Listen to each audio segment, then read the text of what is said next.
indicators that we get don't need to be too hot to trigger inflation. It means that the economy is going to react in a more inflationary way to just small upticks in economic activity. And so it makes it all the harder to wring inflation out of the system. And, you know, we just mentioned industrial output. Yesterday, after that report, Goldman Sachs economists came out and upped their running calculation for third quarter GDP to 2.4%. Now, 2.4% is above everybody's estimate of the U.S. trend. Mm-hmm. So if the U.S. is clocking that kind of growth pace, it just means more inflationary pressure and more work for the Federal Reserve to do to bring it down. So what does this all mean in the last minute that we have with you, Chris, for the path of rate hikes going forward? I mean, we're thinking 75 for November, obviously.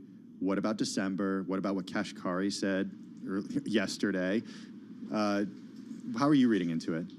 I have another song for you. More, right? You've been looking at Beatles songs this whole time? That's not a Beatles song. Oh, okay. Well, it means a hard day's night for Mr. Powell and his colleagues, that's for sure. But no, what I think is that, you know, Anna Wong and Bloomberg Economics was pretty prescient in predicting, you know, a 5% policy rate next year. And it's a call that she's increasingly shared by others. All right, well, you work in Yellow Submarine next time, and you are then going to be my favorite person. I'm going to be totally in awe of you, Chris, more than I am already. Chris, thank you so much. Really appreciate it. It really fits into our coverage here of Beige Book and just all things Fed, and especially as we get ready for that Bloomberg exclusive with Jim Bullard, the president of the St. Louis Fed. Our thanks to Bloomberg News senior editor Chris Anstey, and who also knows his Bloomberg songs, I should say Beatles songs really well, writing in the Bloomberg New Economy Daily. Well, let's get to world and national news. For that, we turn to Nancy Lyons in Washington, D.C. Hey, Nance. Thanks, Tim. President Biden is calling for the release of another 15 million barrels of oil from the Strategic Petroleum Reserve, and he has a plan for the large-scale purchase of petroleum to refill the reserve. The United States government is going to purchase oil to refill the Strategic Petroleum Reserve when prices fall to $70 a barrel. That means oil companies can invest to ramp up production now. With confidence, they'll be able to sell their oil to us at that price in the future, $70. Biden also called out oil producers for making record profits while Russia wages war in Ukraine, saying the money should not be used for stock buybacks, but to boost production and lower prices for consumers. There may be enough evidence to charge former President Trump with a crime. Sources tell Bloomberg News a group of Justice Department prosecutors thinks an obstruction of justice case is justified against the former president in the classified records probe. The team hasn't made a formal recommendation to Attorney General Merrick Garland, who'd have to decide one way or the other. Sources say the former president probably won't face just obstruction of justice while he's under multiple investigations. There's also a divide about whether to bring charges when Trump is considering another run for the White House in 2024. In Washington, I'm Nathan Hager, Bloomberg Radio. House GOP leader Kevin McCarthy is pushing back against pressure from some Republicans in the chamber to impeach President Biden or members of his cabinet if the party takes over next year. McCarthy tells Punchbowl News he does not see the case for impeaching Biden or members of his cabinet, quote, right now. Global news 24 hours a day, on air and on Bloomberg Quick Take, powered by more than 2,700 journalists and analysts in more than 120 countries. I'm Nancy Lyons. Thank you so much, Nancy Lyons with World and National News there in our 99.1 newsroom in Washington, D.C. So Amazon, man, they're just putting their tentacles everywhere. Yeah, this one happening in the UK. So the company in the UK is moving into a new business area, offering consumers in the UK home and contents insurance from third-party providers. We're talking about the world's largest online retailer. Here's how it's going to work. It's going to initially provide shoppers with quotes from LV General Insurance, Aegis UK, and Co-op, with more insurers added in the coming months. This according to the Seattle-based company. The rollout starting today. Yeah, this is interesting. The Amazon insurance store. Who knew? It's going to show star ratings, customer reviews, claims acceptance rates for the insurers, similar to the other products for sale on this site. So look for more of kind of the same format. Amazon will get a commission from the insurers for policies sold over the platform. Jonathan Fifes is the general manager of Amazon's European Payment Products Division. Here's a quote. "This is just the start. It's yet to be seen whether the company will expand into more markets or offer other types of insurance," he said. Yeah, here's what he said, quote, "There are many different categories. We're certainly always listening to customers to find other ways where we can exceed their expectations and make their lives easier." So here's how it works. You go to this section of the Amazon site in the UK, Right. and if you're looking for insurance, they're going to offer insurance for contents and home for UK consumers, just like any other third-party comparison site would. If you end up buying that insurance, you'll get Amazon will get a commission from that sale.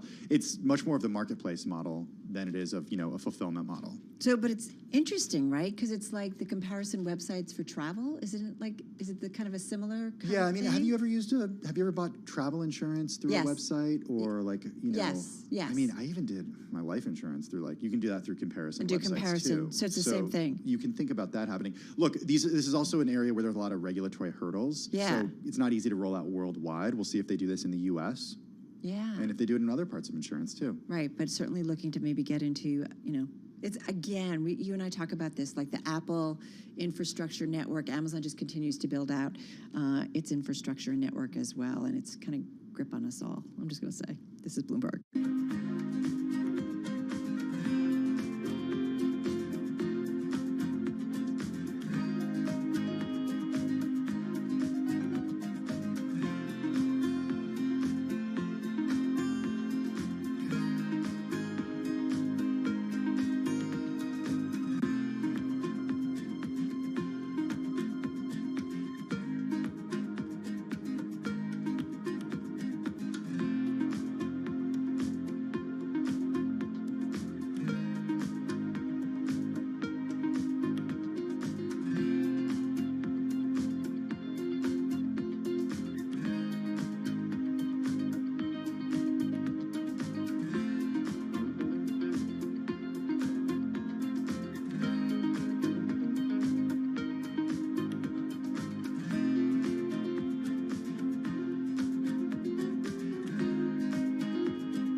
markets, headlines, and breaking news 24 hours a day at Bloomberg.com, the Bloomberg Business app, and at Bloomberg Quick Take. This is a Bloomberg Business Flash.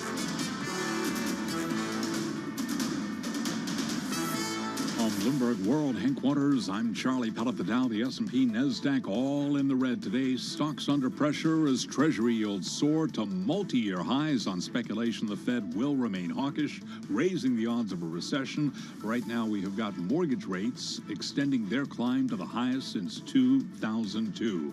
S&P now down 35, a drop of 1%. The Dow is down 195, down 0.6%.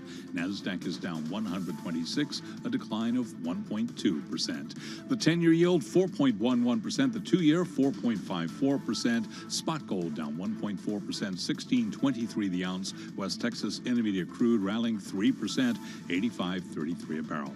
After earnings last night, Netflix surging today by 11.6%. Lots of earnings after the close of trading today. Among some of the big names reporting, Tesla up now by 0.3%. IBM down 0.4%. Alcoa Corp down 4.2%. And that is a Bloomberg Business Flash. All right, gotcha, Charlie. Thank you so much. Well, it is almost 8 months since the Russian invasion and war in Ukraine. Just over 6 million people who fled their homes because of that invasion have since come back. And an online story at BloombergBusinessWeek.com takes us to the individuals behind those numbers, Tim. Mark Champion is the senior reporter for international affairs. He's behind this story. It's available online right now. Mark is joining us on the phone from London, and Mark spent a lot of time in Ukraine reporting out this story. We've got Joel Weber with us. He's the editor of Bloomberg Business Week. He's with us right now in the Bloomberg Interactive Brokers studio. Joel, we spent a lot of time in the early part of the war hearing about many of them were women and children who left Ukraine when Russia started bombing its cities and its countryside as well. Why are so many people returning even as the war continues to drag on?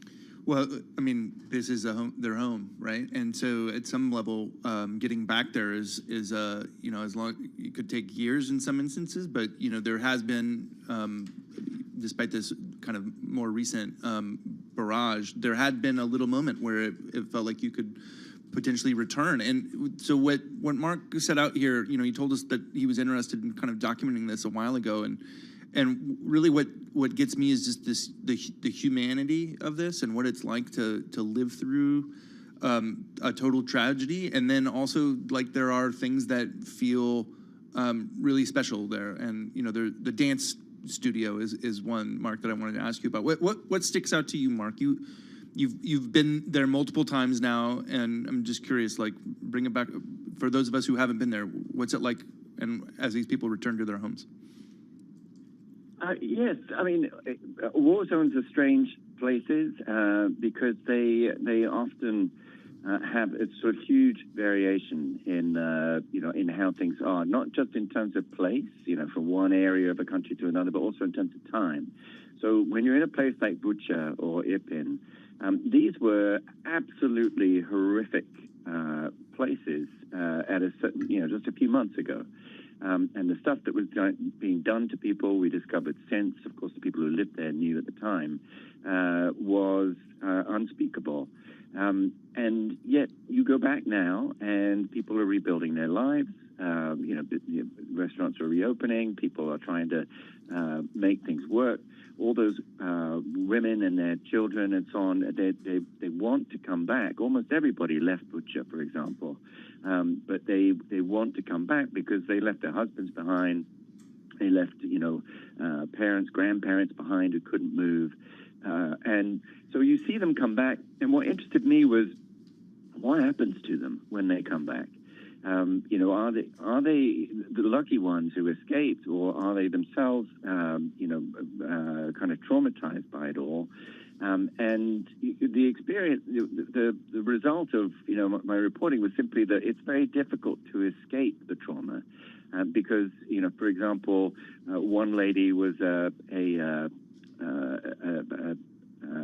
life coach. So she fled to Poland with her children, right at the beginning, before Bucha was occupied and was still fighting. and she's in Poland. But what does she do? She carries on her work online. She's talking to people, her clients, who are living through everything. And so she lives through these same experiences. Another woman, very, very impressive woman, was running a business center, and she decided, well, what can I do to help as she was leaving? And she decided to set up a call center so that they could, find out which people were stuck in their homes, couldn't get medicine, couldn't get food, needed help, and they could send people in to help. In the end, because it was occupied and you couldn't move, they couldn't do a lot of that. But they got 20,000 calls from people saying, what's the news on the escape routes, the green corridors that are being made, so they could help organize people to get out. People would just call in and say, I just saw two people, children killed in a car, happened at this place. And they have this record of what happened throughout in Butcher, where people were calling it in. And that record now remains. That woman was really very sort of damaged by the whole experience because she had to live through it while it was happening. And then again, when it came over in the news and was made public.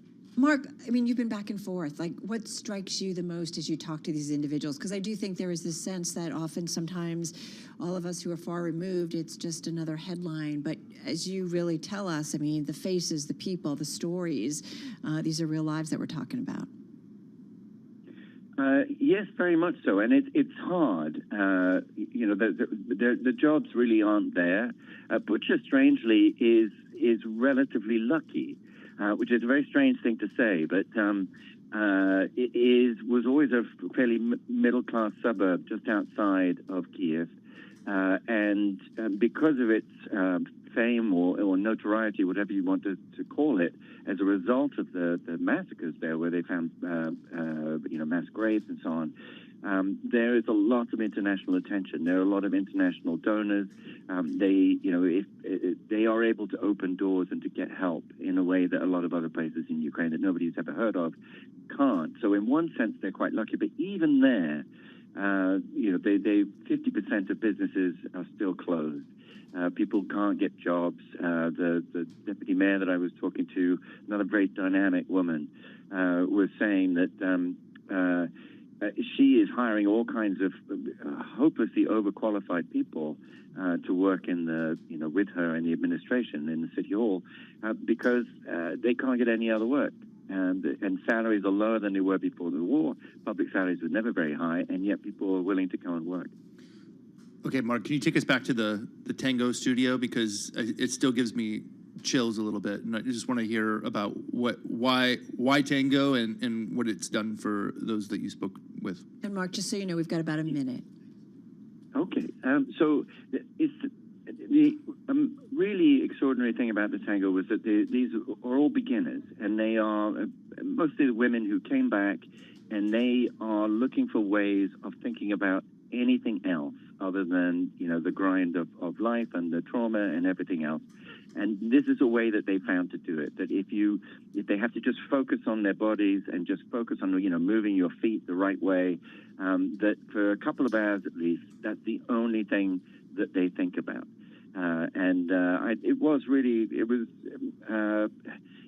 It's not literally therapy, it's not clinical, but it is something that they found to kind of make life more livable. Well, as you say in your story, but for 2 hours twice a week, the dancers leave those horrors behind, and we can only just imagine in that break that gives them. Mark Champion, thank you so much. We've really been appreciate you reporting on all of this. Senior reporter for international affairs at Bloomberg News, joining us on the phone from London. This story you can find at Bloomberg.com/businessweek. And of course, our thanks to Joel Weber, editor of Bloomberg Business Week, joining us here in our interactive brokers studio. All right, you are listening and watching Bloomberg Business Week. Carol Master along with Tim Stanovic. We are live on Bloomberg Radio. We are streaming on YouTube. Coming up, we're going to check in with our TV colleagues. We're going to talk about the markets. This is Bloomberg.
countdown to the close. Bloomberg's comprehensive cross-platform coverage ahead of the U.S. market close starts right now.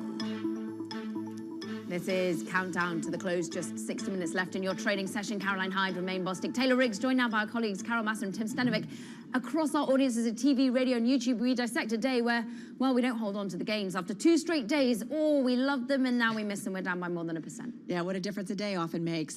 We are definitely seeing stocks some under some selling pressure, excuse me. But I continue to kind of focus on the airlines. I saw you guys had the head of Delta on, but this group has just been on fire. Over the last 6 days, we're up about 10% on the major airlines. The recent kick to the upside is thanks to UAL, which is up about 16% in the past 6 days and up about 5-6% in today's trading session. We saw UAL rallying as it sees profit well above Wall Street estimates in the final quarter of the year. Travel demand remaining strong. It mirrors what we heard from Delta. So this group outperformance, Tim. Is it because I spent several $1,000s on plane tickets for Thanksgiving, which is like 3 times what we would usually spend? The demand certainly is there after a couple of years of being away from family. Hey, I got my eye on home builders today. We're seeing yields spike, and of course we got the data earlier today that shows a decline in housing starts and mortgage applications. Unsurprisingly, shares of home builders taking a hit today. The S&P home building index down 5.4% today. Through yesterday's close, shares down 35%. Yeah, a few of the economic headwinds that maybe took some of the risk-on attitude out of the markets. Maybe it's the inflation prints that we got abroad as well. Let's look at the S&P, off by 39 points at the moment, down by a percentage point, not eroding the last couple of days of gains, but still somewhat. We're seeing the NASDAQ off by more, off by 1.3%. That's 141 points lower. The Dow losing by about 200 points on the day. And we're also seeing small caps underwater to the tune of 2.2%, let's call it. So the worst performer on the day, Taylor. I hate to say it looks like we're deteriorating as we count you down closer to these closing bells. Earlier, Romain, we had about 91 stocks in the green in the S&P 500. Now it's only about 78. And from this great terminal chart that we have, every sector except for energy is in the green. So energy, you're still up another 3% on the day, which has been the story of the year. But everything else, financials, real estate included. And an interesting story on the Bloomberg terminal about how many people now are trying to short the energy sector, primarily because of the outperformance that we've seen so long. You flip it up and you talk about some of the big individual movers today. Netflix reigns supreme, up 12% here on the day after that surprising jump in net subscribers. And then you sort of look at what's going on with Procter & Gamble. And I thought this is the word for you, Taylor. It's elasticity, really. The ability of these companies to really pass along their higher costs to the consumer. The inflation story really is dominating this earnings season. Procter & Gamble still making that case that it is able to do that. And maybe that's because they sell a lot of things that we need. You know, the laundry detergents, careful. You come with the me Pampers. Elasticity. Next segment, I'm coming to you with convexity. Okay, well, let's talk about convexity when it comes to Boston beer. There is your inelasticity, and there's your sort of convexity there. And a lot of this actually had to do with Royal Unibrew. Over in Denmark, big beer maker in Denmark. We're actually a smaller beer maker, I should say. They make Fax beer. I know you don't drink, Taylor, but you know, for those of us that do. But anyway, they came out with their earnings, and it was interesting. Why do we care about you know, some company in Denmark? Well, because they really talked about this idea of not being able to pass along those higher costs to consumers, and this gets back to elasticity. Stay on theme, Taylor. Don't switch to convexity on me. Anyway, Boston beer shares down 6%. And in fact, a lot of the brewers, both here in the United States, Carol and Tim, as well as over in the UK, as well in Europe as well, also seeing similar declines. Maybe a few people in the UK need a drink at the moment when you're looking at what's happening with politics, they can't but afford a also drink over they can't because inflation is so high. Let's look at what happened to UK inflation print today, 10.1%. We are now eclipsing the rest. Is that coming down or is that going up? It's going up, unfortunately. It was at 9.9. We then get into double-digit figures at last, largely because of food prices, energy prices. But look, we can see from this chart for our radio audience, it's not far off where the US CPI probably, of course, is about 8.2. The Eurozone came in, nuanced a little bit, down at 9.9%, but still so strong. And we're also seeing, though, interestingly, Canada's CPI coming in. It is fading, but not as quickly as hoped. And, of course, that means what will the central banks do?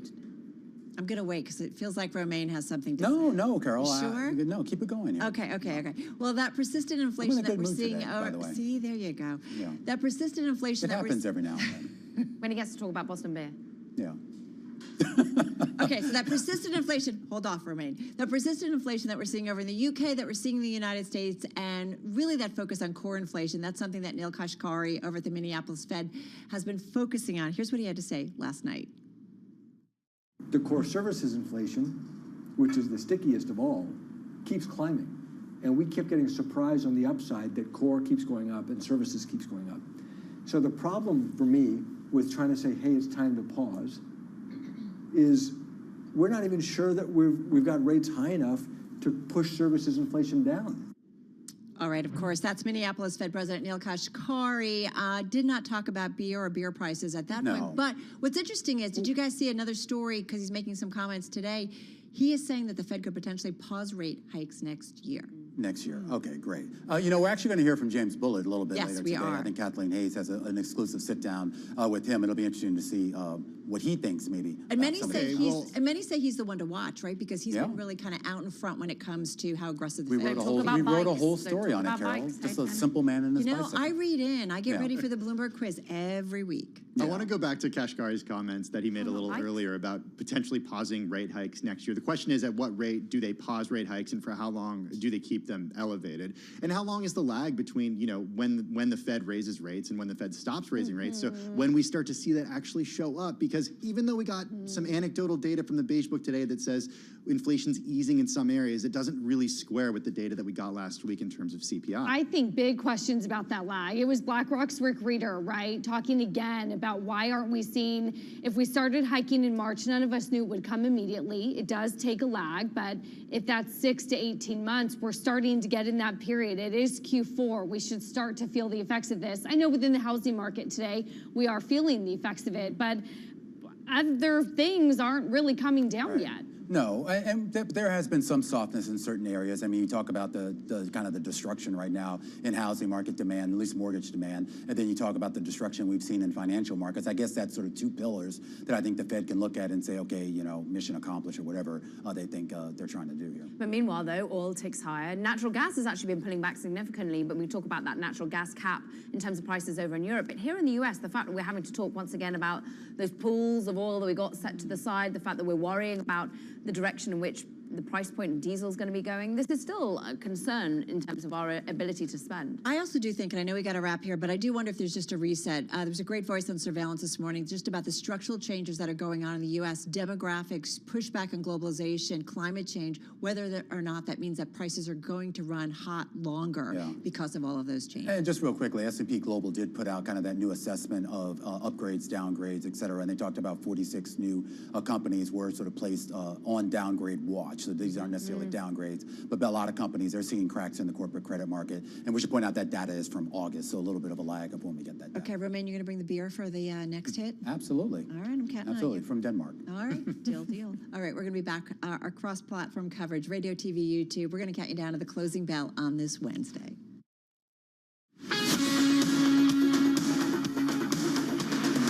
This is Bloomberg Business Week with Carol Masser and Bloomberg Quick Takes Tim Stenovic on Bloomberg Radio. I will say I was listening in. I know you and I both like to listen in on surveillance. It's great for just all of the news flow in the morning, and they're very focused on economics and kind of inside baseball when it comes to the financial markets. Really easy to do in the Bloomberg app. It is. Put my earbuds on, I turn it on, and I walk in and out my commute in. But that whole concept of these structural changes, you and I talk about it, Tim, with a lot of our guests. Climate change, demographics, an aging population, this pushback on globalization.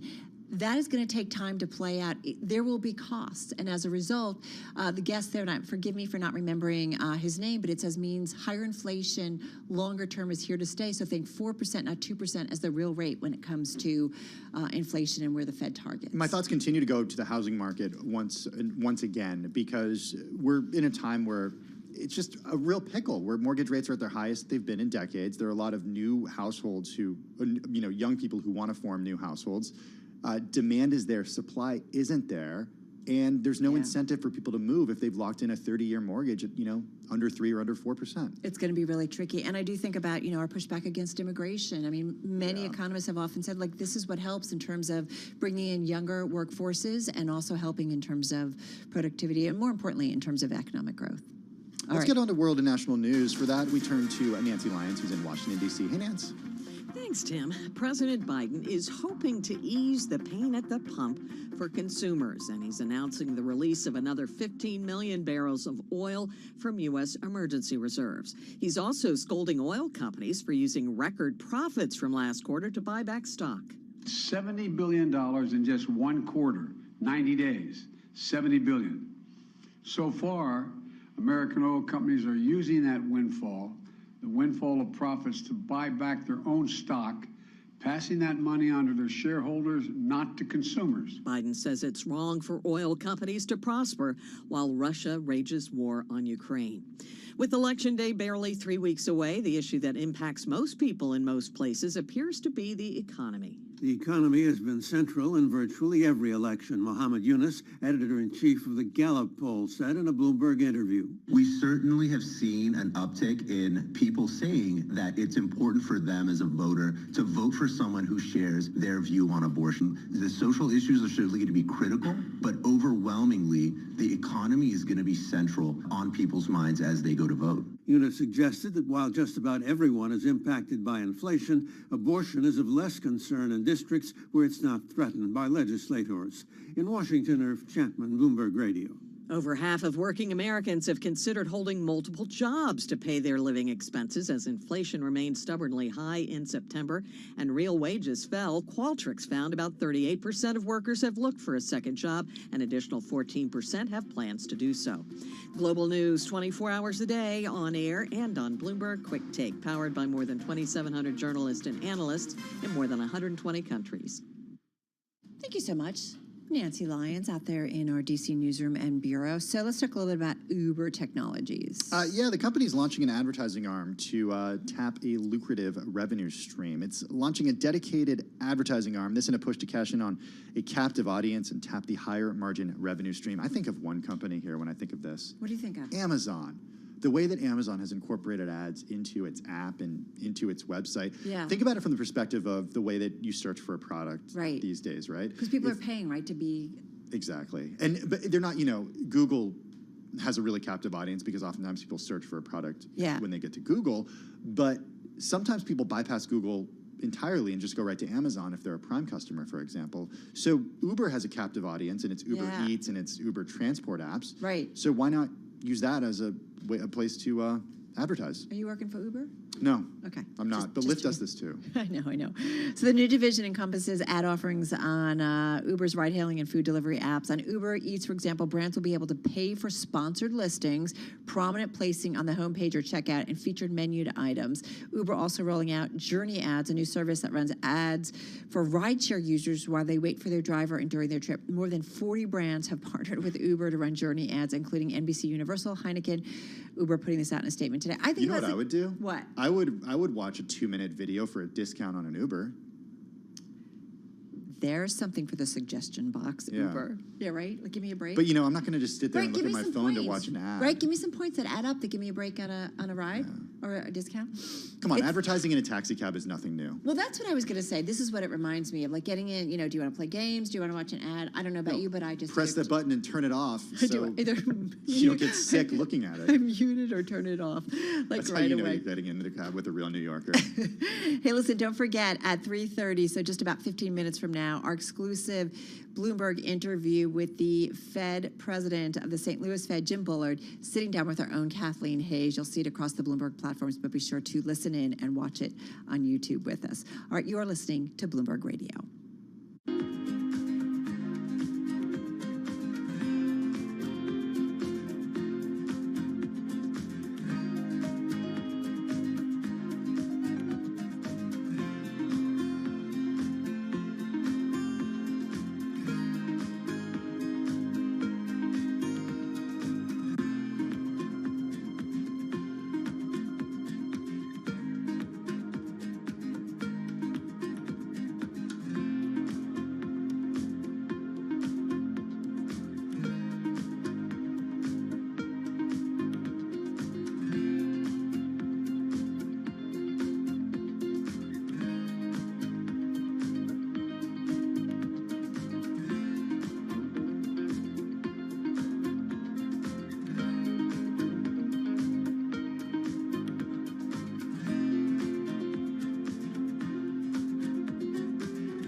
updates, headlines, and breaking news 24 hours a day at Bloomberg.com, the Bloomberg Business app, and at Bloomberg Quick Take. This is a Bloomberg Business Flash.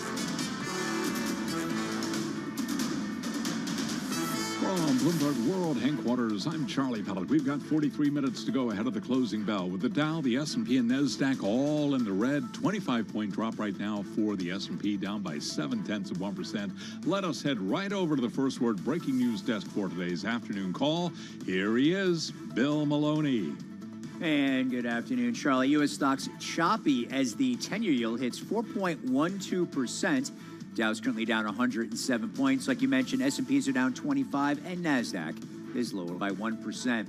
Gold is down 24, oil is climbing, and Bitcoin is also down by 1%. And among the main 11 S&P sectors, only energy is in the green. And leaders to the upside in the Dow, Travelers and Chevron, while Home Depot fell 3.7% and led to the downside.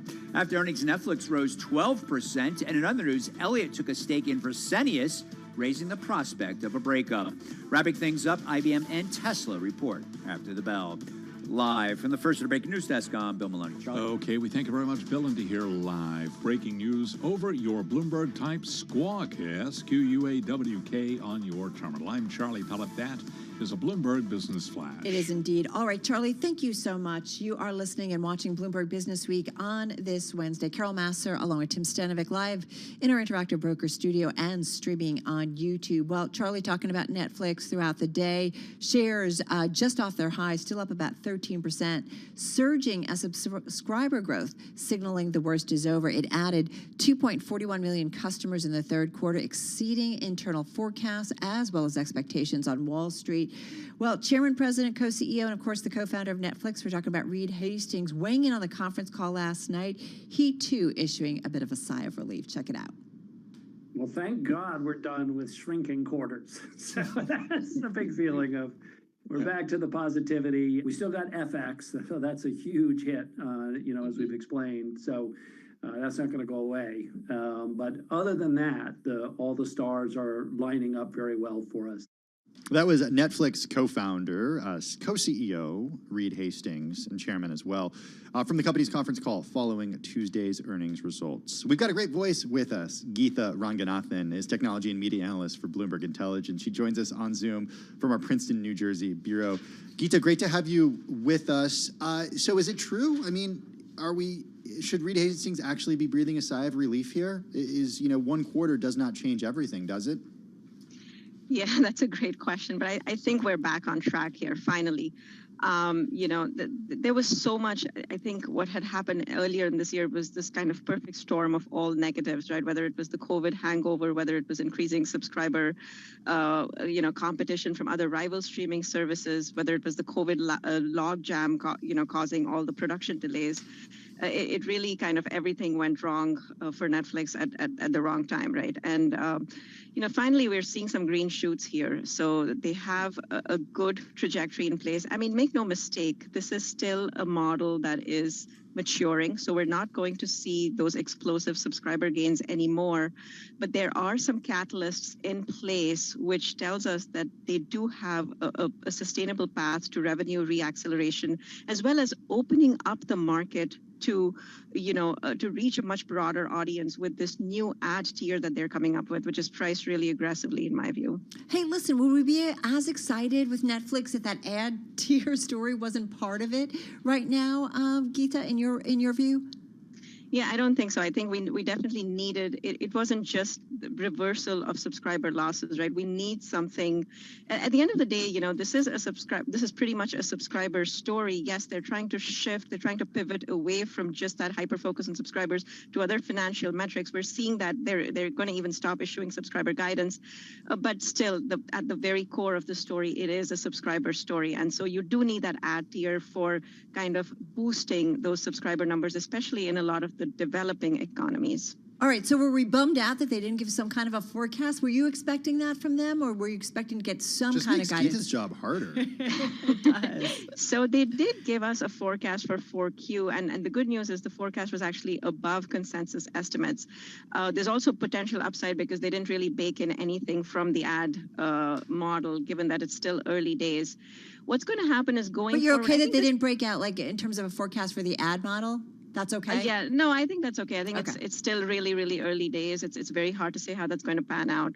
I think what they're trying to do now is obviously really shift focus away from, kind of just that hyper focus on subscriber additions quarter in and quarter out. And remember, every time they do report those quarterly ads, we do see huge swings in the stock. So I think this is a good thing. I think it's actually a positive that they're not going to do this, because I think it reduces the volatility a little bit. Otherwise, there's just so much drama, every time they report quarterly numbers. Geeta, how important was content this quarter? Because it's kind of a funny question to ask because Netflix is all content, right? But people will quit, they've learned, if they don't always have something that they want to watch. We saw Stranger Things, the new season. They released the Korean smash hit Extraordinary Attorney Woo, some movies, Gray Man and Purple Hearts. How important was that to the blockbuster number that we saw yesterday? Did you guys watch any of that? Did you watch any of that, Geeta? No. I did. Okay. I did. I'm a big Stranger Things fan, so yeah, I watched it multiple times. Well, you can always say it's part of your job, Geeta, that you have to do it for work. I'm just working here, okay? But I think it's so much of the story, it really banks on content. And what was really interesting, I think, in their investor letter, Tim and Carol, is they kind of showed us some of their pieces of content. They showed us engagement, and they said that their engagement on the Netflix platform is way above their rival services, whether it's an Amazon Prime, whether it's a Disney Plus. And then they showed us like the Google search trends for their latest hit, which is the Jeffrey Dahmer show, and they compared that to both House of Dragons from HBO as well as Lord of the Rings, which was the big splash from Amazon I'm not Prime. seeing the similarities in those stories. No similarities, Okay. but it does show that Netflix content, once it resonates and kind of builds that buzz, it really becomes like a big hitting title. And that's kind of what they're really looking to do. Not just have a few of these franchises, but kind of have many of these sleeper hits, if you will. So what does it mean? I'm just trying to make sense of this headline, and forgive me if you've kind of touched on this. Stretch thin to support all advertising demand. Are they saying that they're getting tons of it, or like how do you read that? Yeah, so they did mention this on the call yesterday. They said that advertisers are absolutely wanting to get on the Netflix platform. And we're not surprised. I mean, this is, a premium experience. If you just kind of took a look at one of the ads that they debuted, it was actually for their new show, Emily in Paris. And just the look and the feel of the ad is so different from what you normally watch, right? Yeah. It's stylish, it's engaging, it's modern. It almost feels like it's an integral part of the show. So, I think that's what they're going to do. They're going to elevate the ad experience for all players. The creative element is going to be huge. And I think advertisers know that, they realize that, and they want to be on that Netflix platform. Hey, Geeta, I wonder about the people who will be signing up for the new version of Netflix, the ad-supported version. Are they saying that it's people who've quit Netflix in the past because it's gotten too expensive and they don't necessarily have what they want to watch at any given time?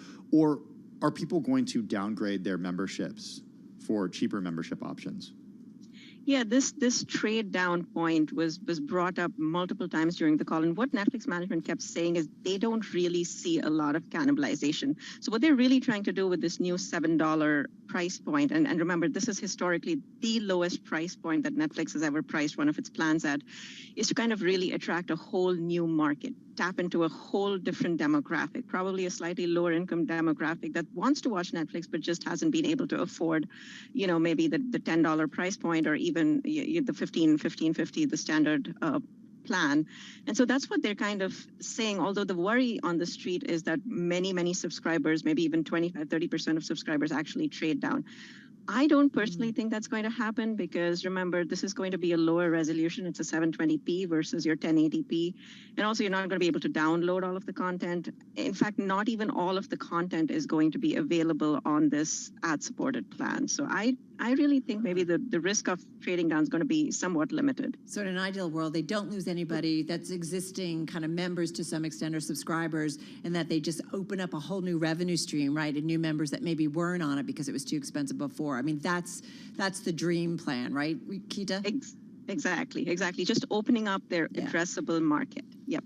But Geeta, when it comes to the content not all being available on the ad-supported tier, that's a function of rights that Netflix has, right? They don't. It's not like they're withholding content because people aren't paying for the full subscription. Can you explain what's going on there?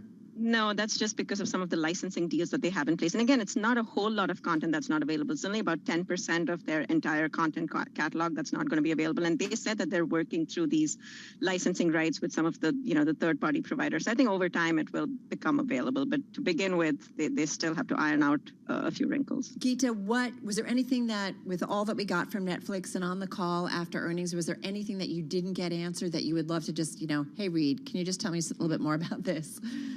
Yeah, I think, one of the things that we've constantly kind of scratched our heads with a little bit has been this whole gaming effort. And just today we got this new news about them exploring a cloud gaming service potentially. Now, we know that anybody who's kind of forayed into that venture, it's been really challenging, right? Whether it's been a Google Stadia, whether it's been Amazon, they haven't really been able to make much headway in that space. And so I'm just kind of wondering what exactly Netflix's thought process is here. Are they really looking to do something big? Do they need to make a big acquisition? That's obviously one of the things that I think a lot of investors would like to hear more about from them. Does this, just got about 30 seconds, 40 seconds left, or does this say anything about from the other streaming service that whether it's Disney's or Amazon, that we should be looking out for, just quickly? No, just that, I think the streaming story is back in a big way. I think investors are kind of totally soured on it.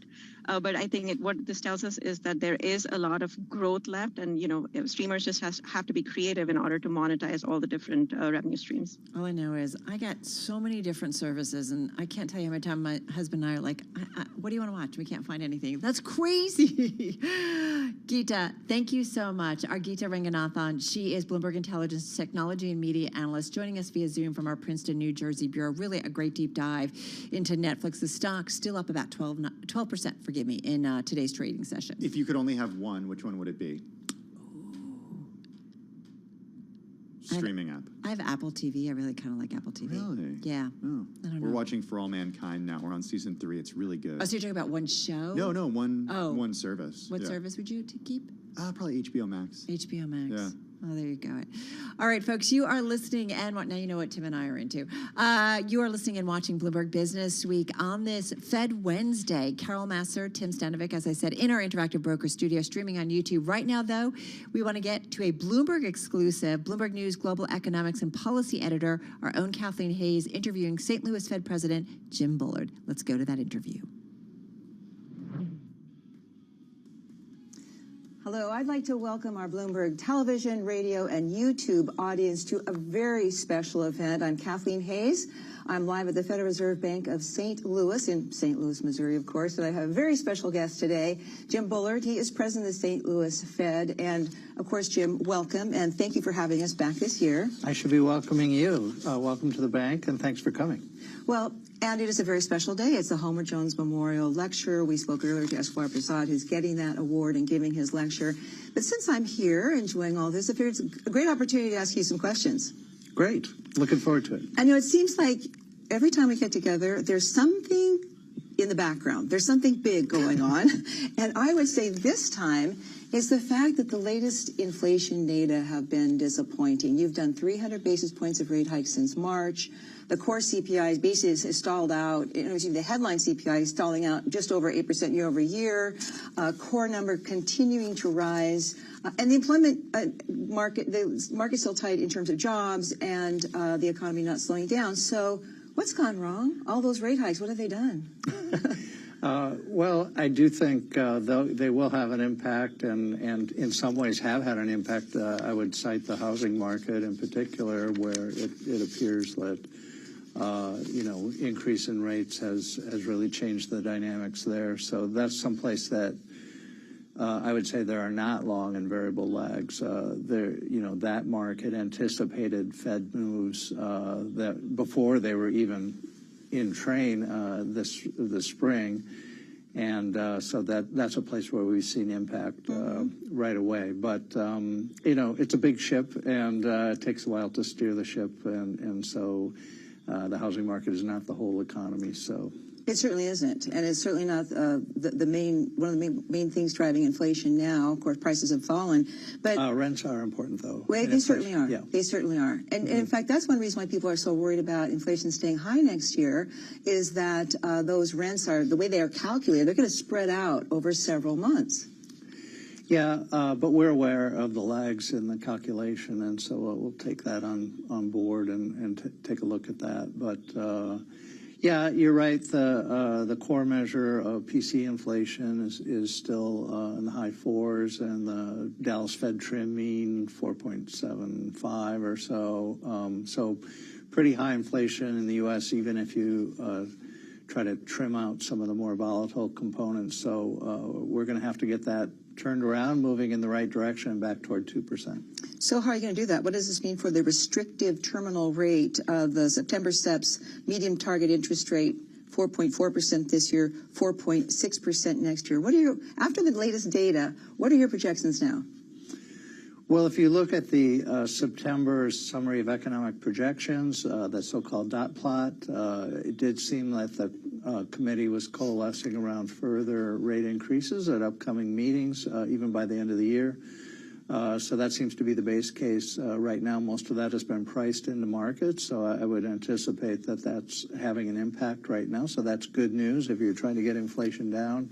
But we'll have to follow through on that in the subsequent meetings this year and get the policy rate up to a level where we can put meaningful downward pressure on inflation. I think that's the main goal immediately ahead of us at the committee. So, off the cuff right now, what would you say that level looks like it's going to be? Is it going to be higher, for example, than you thought it might be? Is that the risk here? Not that you're going to be okay or you're going to move it lower, but they're actually going to need to have more rates to get to a more restrictive level.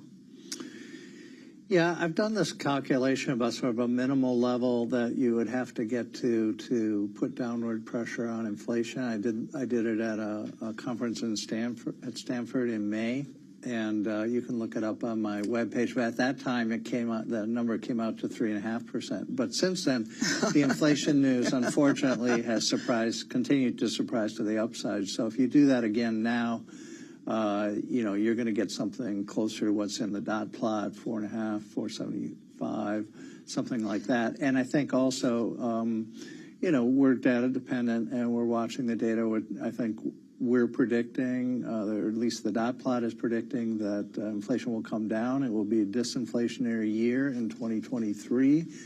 But, there's also risk that the data doesn't cooperate the way we expect it to, and in that case, we'd have to react. There's an old axiom in monetary policy that especially when you have inflation like this, that's very high, that hasn't cooled off, that to get it under control, you have to get the funds rate above the rate of inflation. You're pretty far from there now. Another reason to think that maybe the tilt of risks here is that you're going to have to do more. Some people are talking about 5% and have been for a while. If we get driven to that, it'll be because of the data. I mean, the markets are expecting inflation to fall. We've been expecting inflation to fall. I've been expecting inflation to fall, and it hasn't so far. But I think in the first half of 2023, that's still the expectation. And so you will get to some point where inflation has come down some, and you might get to this situation where the policy rate's above the inflation rate. So why do you still expect that? I mean, if I can push a little harder, because you've been expecting it, market's been expecting it, and so far that expectation has been wrong. Why do you still expect that? Well, I think we're taking forthright action to try to get inflation under control. I think there are some temporary factors. I think they were probably overemphasized earlier in this process, but some of these factors, like the war in Ukraine and the supply chain disruptions from the pandemic, certainly do look like they should abate, and some of them have been abating, and we'll probably get more of that going forward. So the thinking has been that those types of things are probably not the types of things that you'd want monetary policy to be reacting to because they're too volatile. But the underlying inflation has been relatively high. We cited already the core PC and Dallas Fed trim mean numbers, which are pretty high, and that's the part that you probably have to act more directly on for monetary policy. But there you're talking about the high 4% range. So is one of the reasons that you are still, betting on this inflation coming down and not having to move the rate a lot more restrictive is because you're going to stay aggressive with rate hikes right now. 75 basis points in November, and then another 75 in December. I know you don't like to prejudge meetings. However, if you look at how the factors are stacking up, is that a likely outcome in terms of what you're going to vote for? Yeah, I mean, the November meeting has been more or less priced into markets at the 75 basis point number. Again, I think you do want to wait till you actually get to the meeting, see what the situation is there. The December meeting is a little farther away. We will have more data at that point. I don't want to prejudge exactly, what I'd support at that meeting. And then in 2023, I think we'll be closer to the point where we can run what I would call an ordinary monetary policy, or a monetary policy where now you're at the right level of the policy rate, you're putting downward pressure on inflation, but you can adjust as the data come in 2023. And so I think up to now we've been, we started off at a very low level. That's why we've moved so fast, so far, so quickly. But at some point we'll get to a level that the committee judges will be sufficient to put meaningful downward pressure on inflation, then we'll be able to adjust from there. Not that there wouldn't be further adjustments, but they would be more based on the data coming in as opposed to us trying to get off zero and up to some level that's reasonable. Well, let's apply data dependency to the December meeting then. That's only a few weeks away. Inflation is still high. And in fact, when you looked at the core numbers, it looked like some key sectors, medical care, shelter costs, looks like they could be becoming more entrenched. So again, against that backdrop, wouldn't a 75 basis point hike and a little more aggressiveness going into that 2023 drop in inflation you hope to create, wouldn't that be the right thing to do? Yeah, if you look at the SEP, the median dots do call for further moves in 2023. So if you take that as the committee sentiment, there could be a decision to move that into 2022 at the December meeting, so you could do that.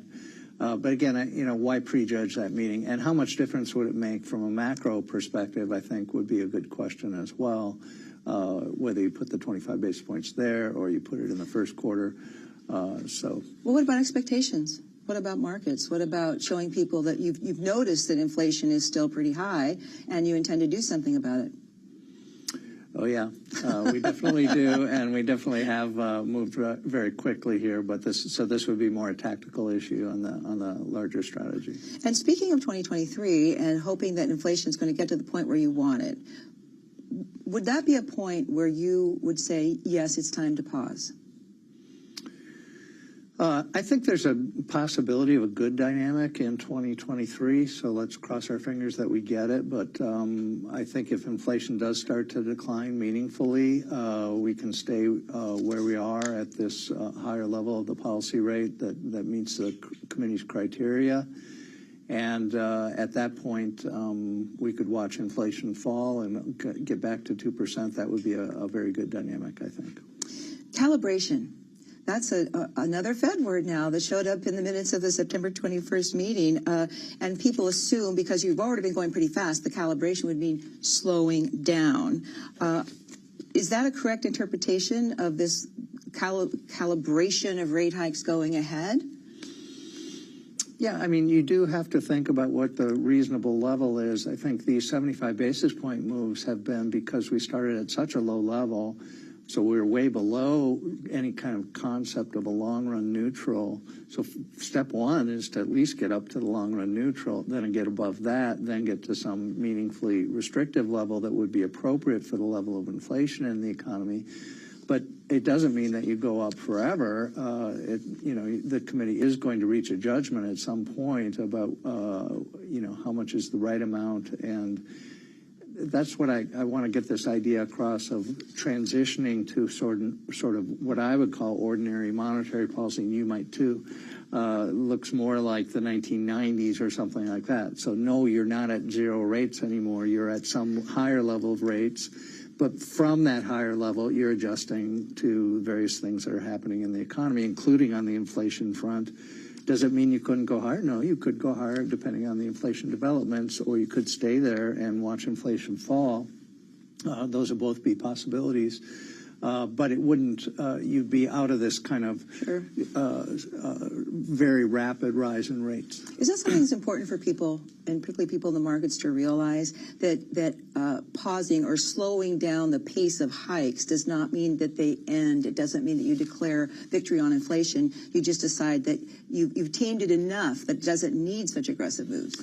Yeah, I think what I mean anyway by putting meaningful downward pressure on inflation would mean that you're at a level of the policy rate where you're confident that, okay, I think we're doing we have the right policy, we're doing the right thing. And even if inflation blips around a little bit, maybe in the wrong direction on one report or something, you still feel confident that I've got the right policy even for that situation. So then are you in that camp, though, that thinks that going slower would be better now because there is a risk of financial instability? We have seen these aggressive rate hikes reverberating not just in the U.S. economy, the U.S. mortgage market, but in other economies around the world. Yeah, I think step one is to get to the right level, then from there to become data dependent. So, I don't know exactly the argument for approaching the right level slowly.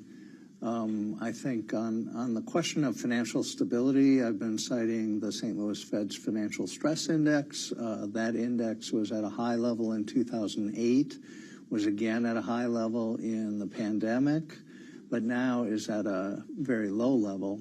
So it doesn't look like there's a lot of financial stress. We'll keep our eye on this, but for now, it doesn't appear that there's a lot of what you would call financial stress in the U.S. economy. If there were, would it be possibly that the balance sheet runoff could become a tool in the sense you would say, well, maybe we'd slow it down, maybe we'd stop removing liquidity, because that's been one of the things that a couple weeks ago was quite an issue in the bond market. That it seemed like it's illiquid. We're not able to get what we want here. Would that be if you're not worried about it now, if it does become a worry, is that something that you could do? Yeah, I mean, we'll certainly keep an eye on liquidity conditions in the Treasury market and other important markets. But I think when people are talking about financial conditions, they're looking at financial conditions indexes that put a lot of weight on equity price. 3, 2, and it's 1. not so clear to me that you just want to have that in your metric. Is about to begin. Because what if the equity prices Please were, welcome to the stage exceptionally high in the past and now they've come down, or more speculative bets in that particular market have cooled off because of the higher interest rates. It's not clear to me you want to call that tighter financial conditions. If you're concerned about the level of wealth to disposable income, that's actually still quite high for the U.S. economy. So it's not really a wealth effect as you would traditionally think about it. So I think there's some mixing here of the idea of financial stress, 3, 2, which 1. I think is not high according to our index right now, is about to begin. As opposed to financial conditions. And if you have a financial conditions index that's just going to cite the fact that equity markets are down 20-something% this year, well, then you're going to say, well, basically the Fed would be reacting to the equity market, but I don't think we should be doing that because it's too volatile and it's often has excesses in pricing. Well, this question about how high rates are going to have to go, how restrictive it's going to get to be, is not just about inflation, it's about the economy. because the economy is so resilient. It still seems so strong. We had a story today on Bloomberg which got a lot of attention about the little phrase in the minutes from the September 21st meeting, where the board staff economists revised down significantly their estimate of U.S. potential output. The idea being, oh, the economy is running even hotter than we thought. What does that mean in terms of eyeing policy? And again, how restrictive, where you're going to go next? Yeah, as you know, I've had a regime-based approach to potential growth, and for now, I think we're still in the low productivity growth regime, so we're still in this rather slow overall pace of productivity growth. Demographics are obviously not going so well for the U.S. as they would have earlier in the post-war era. And other factors, I think, continue to suggest that the underlying growth rate for the U.S. economy is probably in the low state. But I haven't revised that. I was always at this lower number anyway, so I haven't revised that based on the most recent data. I would say this also: the productivity numbers for the first half of the year are extraordinarily negative. And the U.S. economy added 3.2 million jobs in the first half of the year.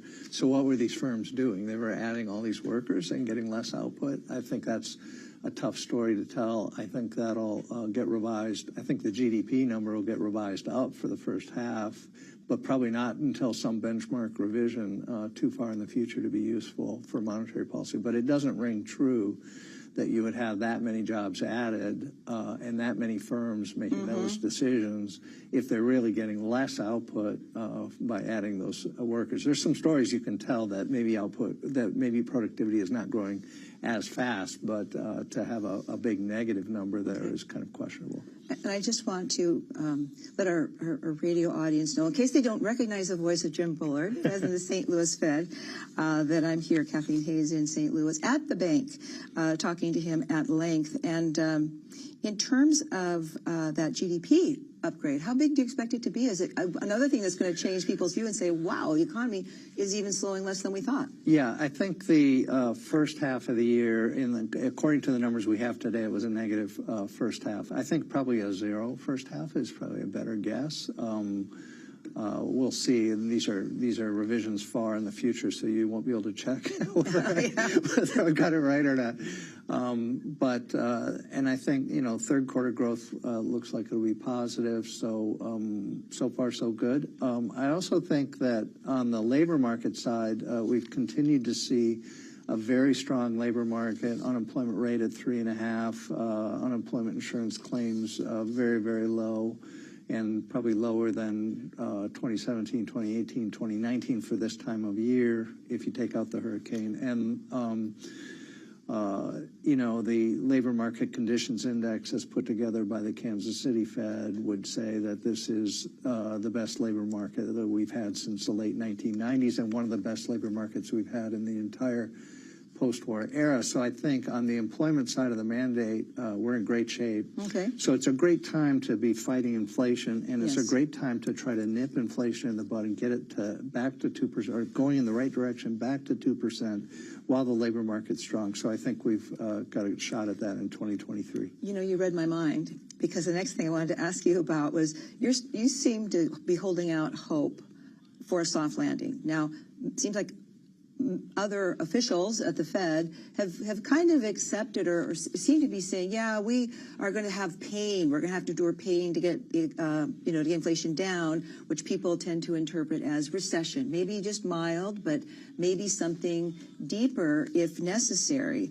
Is that why you still think that a soft landing is possible when so many people have said, look, you've got to be more restrictive. You've got to get inflation down. You've got to get the funds rate well above inflation, but this sense that, no, this is a pretty strong economy and it can hold up.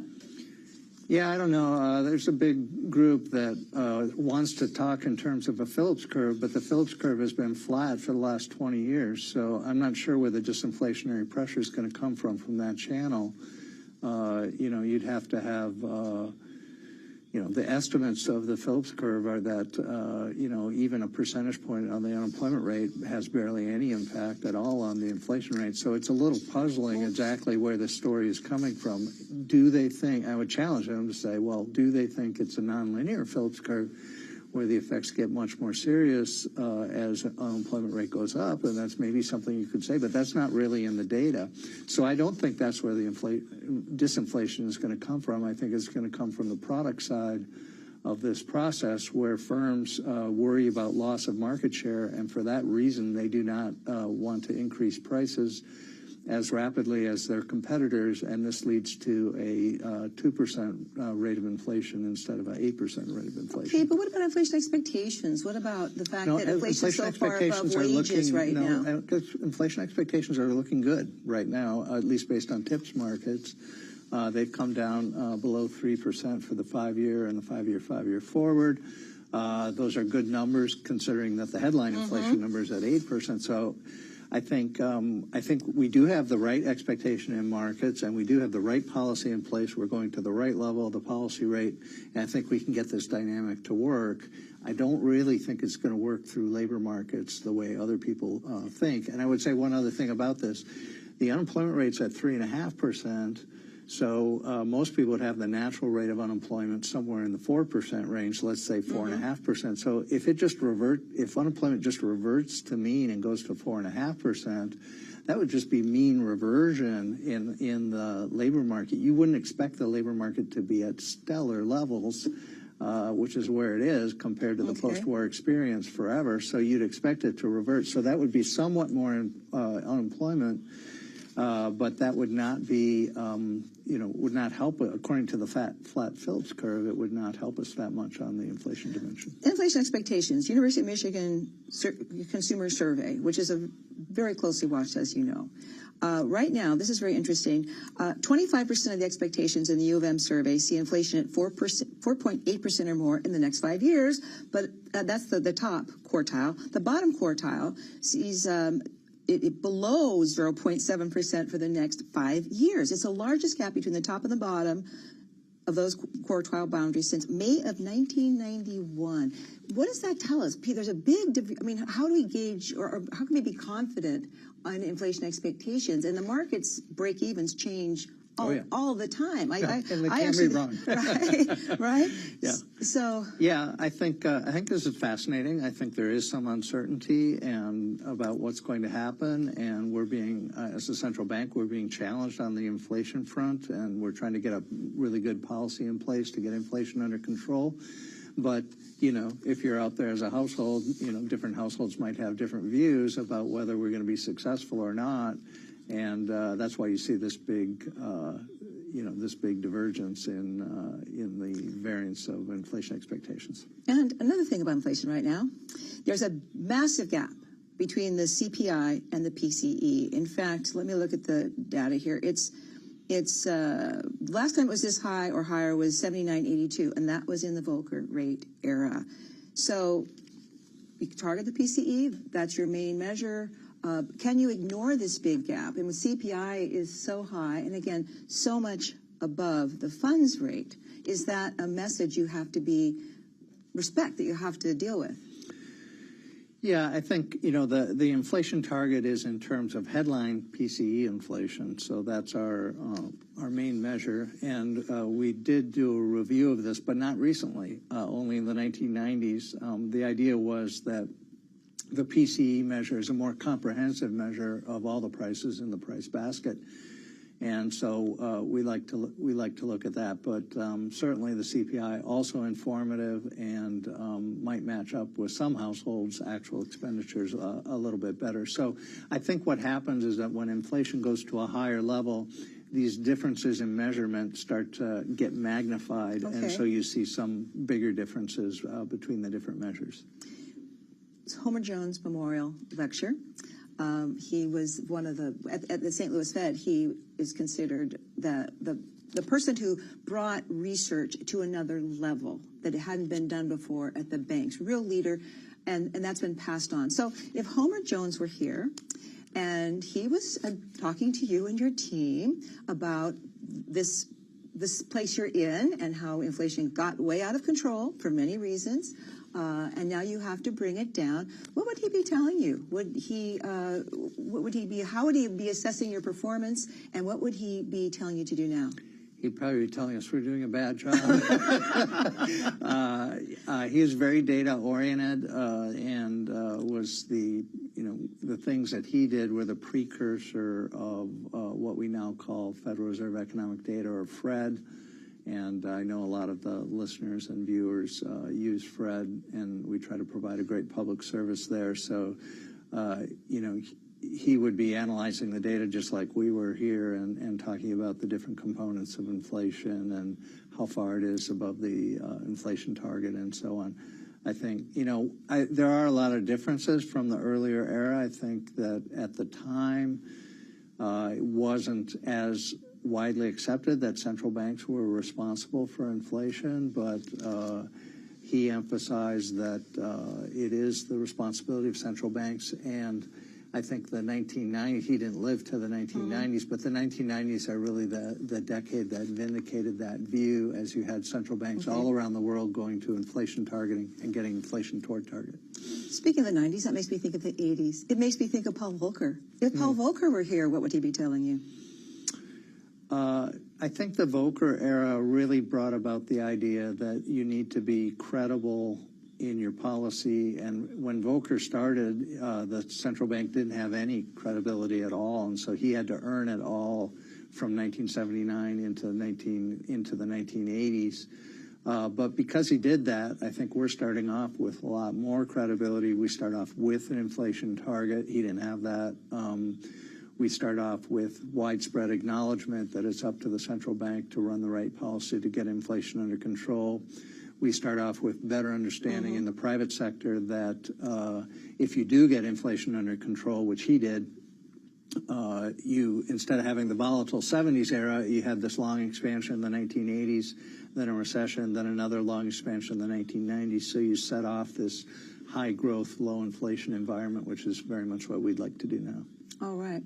Well, what I want to do now is thank you so much for taking time out of this very special day to join us again on Bloomberg Television, Bloomberg Radio, and Bloomberg TV on YouTube. I'll let you go, and I'll see you at the Homer Jones Memorial Lecture. Great. Looking forward to it. Thanks for being here. Yeah. I'm Kathleen Hayes. Very happy to be here again this year with Jim Bullard and his team, and I want to thank his team for all the hard work they've done to make this happen. Back to you. All right, thanks, Kathleen Hayes there. Jim Bullard, a wide-ranging interview, but basically reiterating what we've heard from him, as well as a lot of other Fed members here about really following through on the rate hikes that have already been telegraphed to this market. Rate hikes that, in his words, might get to about 4.5, 4.75% at some point here, that terminal rate that we keep talking about. Which sounds eerily close to sort of what the market has also been expecting, though, after some of the big CPI reports. We've talked a lot, Romaine and Caroline, and of course, to our radio audience, about closer to 5% as well, being that big terminal rate. Yeah, Romaine Bossacure, along with Taylor Riggs, as well as Caroline Hyde, as well as our radio colleagues, Carol Masser and Tim Stenovic, on this Wednesday afternoon. What did you make of that interview, Carol? Well, I think it's very much, what we have heard from many of the members of the FOMC and the Fed overall. What's interesting about Bullard, remember, he was out front and center when it comes to talking about a more aggressive Fed. So everything he says, I think we have to watch very closely. But I feel like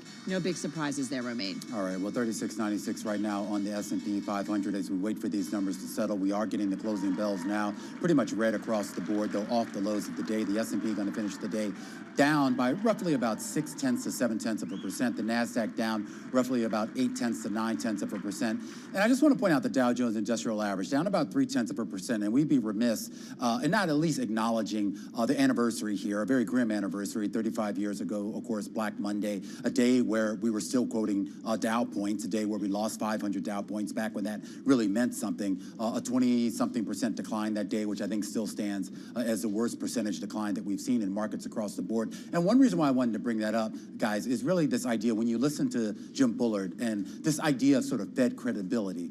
a lot of sort of the confidence that we have, at least as market participants, really sort of links back to the Fed's response to that 87 crisis. The idea that they were willing to step in, really cajole these banks into continuing lending and avert what a lot of people thought was going to be an economic crisis. In the end, it was just a market crisis, and it was relatively short-lived. But of course, today, that's exactly what we're trying to unwind. Yeah, I gotta say, this is why I like you, Romaine. It's exactly how I started off my like me? broadcast. I like you a lot, but I started off with it's 35 years since Black Monday, so it's like pretty remarkable. And Jim Bullard did say that the Fed shouldn't react to declines in the stock market because we are constantly, Taylor, parsing, the connection between Fed policy or how much the Fed is closely watching what goes on in financial markets.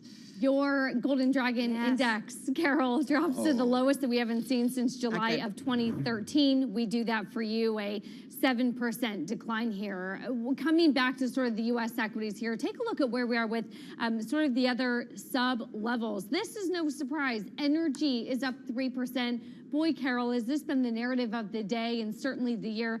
Auto components as well are up 1.5% as we await Tesla to come in just a few moments, along with those semiconductors. Everything else, as you can see, really big red on the screen as you think about the banks, real estate, some of the consumer durables still under pressure given some of those inflationary pressures that we're continuing to see. All right, I'm going to quickly go through some individual gainers. Netflix, you know this story, the beat on the subscribers, the outlook pretty positive. That stock up 13% in today's session, really a standout and top in the S&P 500, NASDAQ 100. You've got UAL, the airlines continue to move ahead over the last week or so. UAL up about 5%, again, seeing profit well above Wall Street estimates in the final quarter of the year, talking about that strong demand. And another one that was earnings-based, Intuitive Surgical, it was up almost 9% in today's session. You know they make the Da Vinci surgical system. They saw third quarter revenue, adjusted EPS, a beat. They also lifted their forecast for procedure growth for the year, and several analysts raising their price target on that stock. So that, Tim, saw some outperformance today. All right, let's look at underperformance. The second biggest decliner in terms of points on the S&P 500 today, Abbott Laboratories, falling 6.36%, dropping the most in more than a year at one point after third quarter earnings showed lower demand for COVID testing and then also substantial declines when it came to its infant nutrition business. Remember, of course, the recalls earlier this year that led to a nationwide baby formula shortage. In Generac Holdings, the worst performer on a percentage basis in the S&P 500 today, down more than 25%. The shares cratered after the company cut its full-year sales growth forecast range. The company also announcing preliminary third quarter sales that were lower than analysts had forecast. And look at this one, Olaplex shares down more than 56% today. Turns out people right now aren't buying as many higher-end hair care products as many had thought. Olaplex shares crumbling today after the company slashed its forecast for the year because of slower sales. Record low. Since that IPO was about a year ago, September of 21. Meanwhile, I mean, we look at what's also been under pressure on the day, and we can go cross asset for a moment. Overall, you have seen the likes of the dollar higher, so yields have been rising with the dollar moving because of that, really. And so overall, we have a dollar rising, therefore other FX pairs on the downside, particularly the pound after that inflation data came in stronger than expected, hotter than expected over in the UK. Does that mean further concerns about a recession? The euro is weakening by 0.8% as their CPI print hit a 9.9%. You look across the board of commodities, and actually natural gas, once again, for a fourth straight session, coming down that little bit lower, production easing. But we're also seeing, though, of course, oil up 3.5%. So much for the jawboning coming, at least, and the talk coming from the administration. Of course, Biden trying to talk about dipping into those special reserves, but not enough to quell some of those concerns about overall supply. Tesla earnings hitting the wire. And we are getting Tesla. We're just getting the bottom line numbers right now. It does look like overall a fairly big outperformance. Third quarter adjusted EPS of $1.05. Estimates were for $1.01. They are still seeing 50% average annual growth in vehicle deliveries. Of course, we got those vehicle deliveries about 10 days ago for the third quarter. So again, we're getting the bottom line numbers right here. The adjusted EPS numbers of $1.05. Estimates were for $1.01. And again, we had gotten a lot of those production and delivery numbers as we await to continue to look through some of these PDFs as well for Tesla.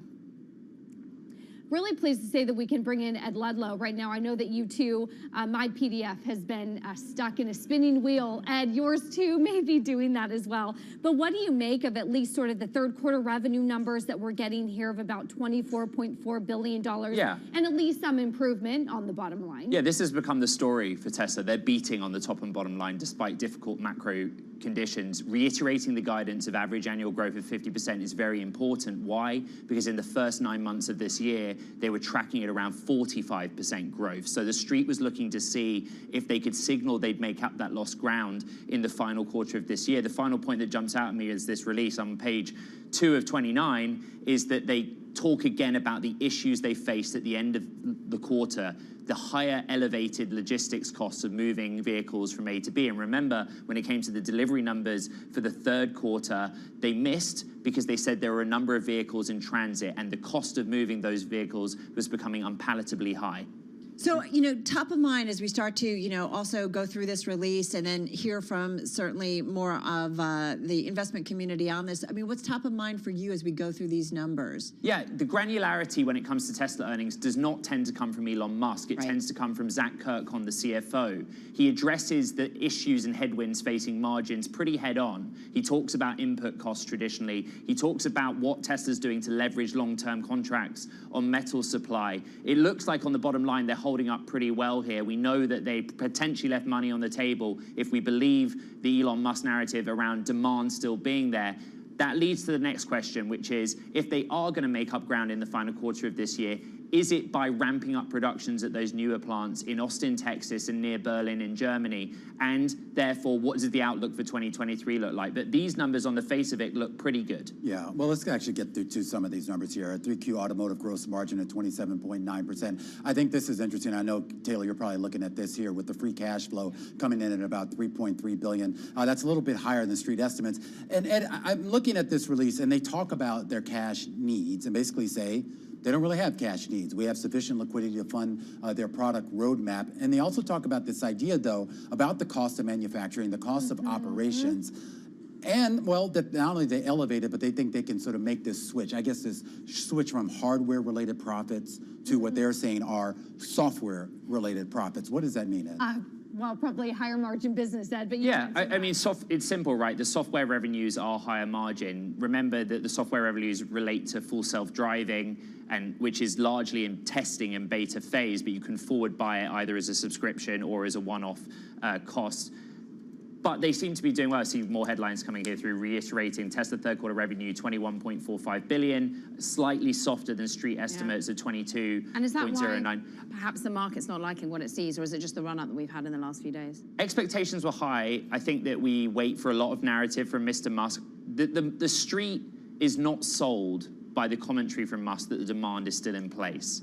We want to hear really specific details about, well, if it is really expensive to move cars from A to B, what is the long-term effect of that for you, and how do you overcome it?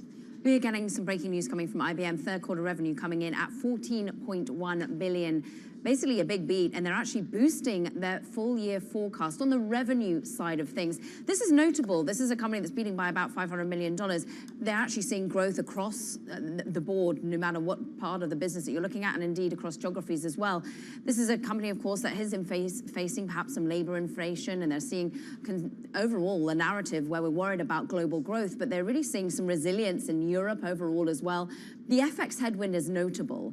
Overall, I think the FX would have been about $1 billion better if it hadn't been for the dollar impact. So they are giving us that $14.1 billion, 15% increase on revenue at a constant currency basis. So here's a company that really is seeing overall resiliency, is what I have to say. A clean quarter, raising their guidance on a revenue, sticking to their cash flow outlook. But the fact that you are seeing this sort of optimism and this after-hours move that is up almost 5%, this is a company, of course, that people like because of the dividend and indeed stable relative to some of the volatility that we see in the market. Let's get one more look at Tesla and keep it there before we say goodbye to you guys. Ed Ludlow, I want to bring you back in as we continue to watch shares of Tesla down about 3.2% as we speak. 29 pages of this PDF. Perhaps unsurprisingly, I'm not finding the word Twitter in there at all. But I know a lot of investors and analysts will be looking for any sort of clues whether Elon Musk is going to have to sell. Page 11 on is photos and charts. That doesn't count. Yeah, okay, fine. But still, no mention of, a chart that shows how much Elon Musk will have to sell in Tesla stock in order to actually fund this purchase, which could, by the way, close next week.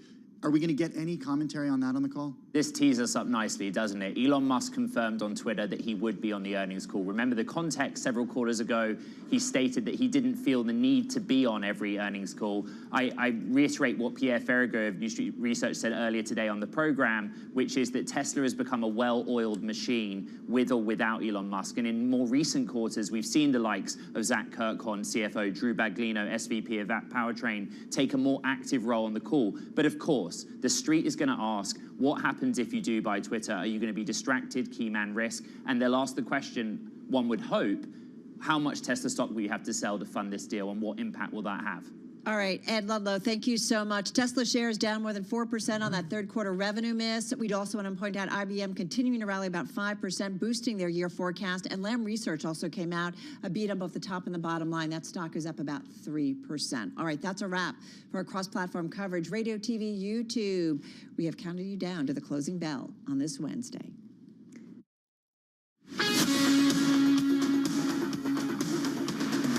You're listening to Bloomberg Business Week with Carol Messer and Bloomberg Quick Takes Tim Stenovic on Bloomberg Radio.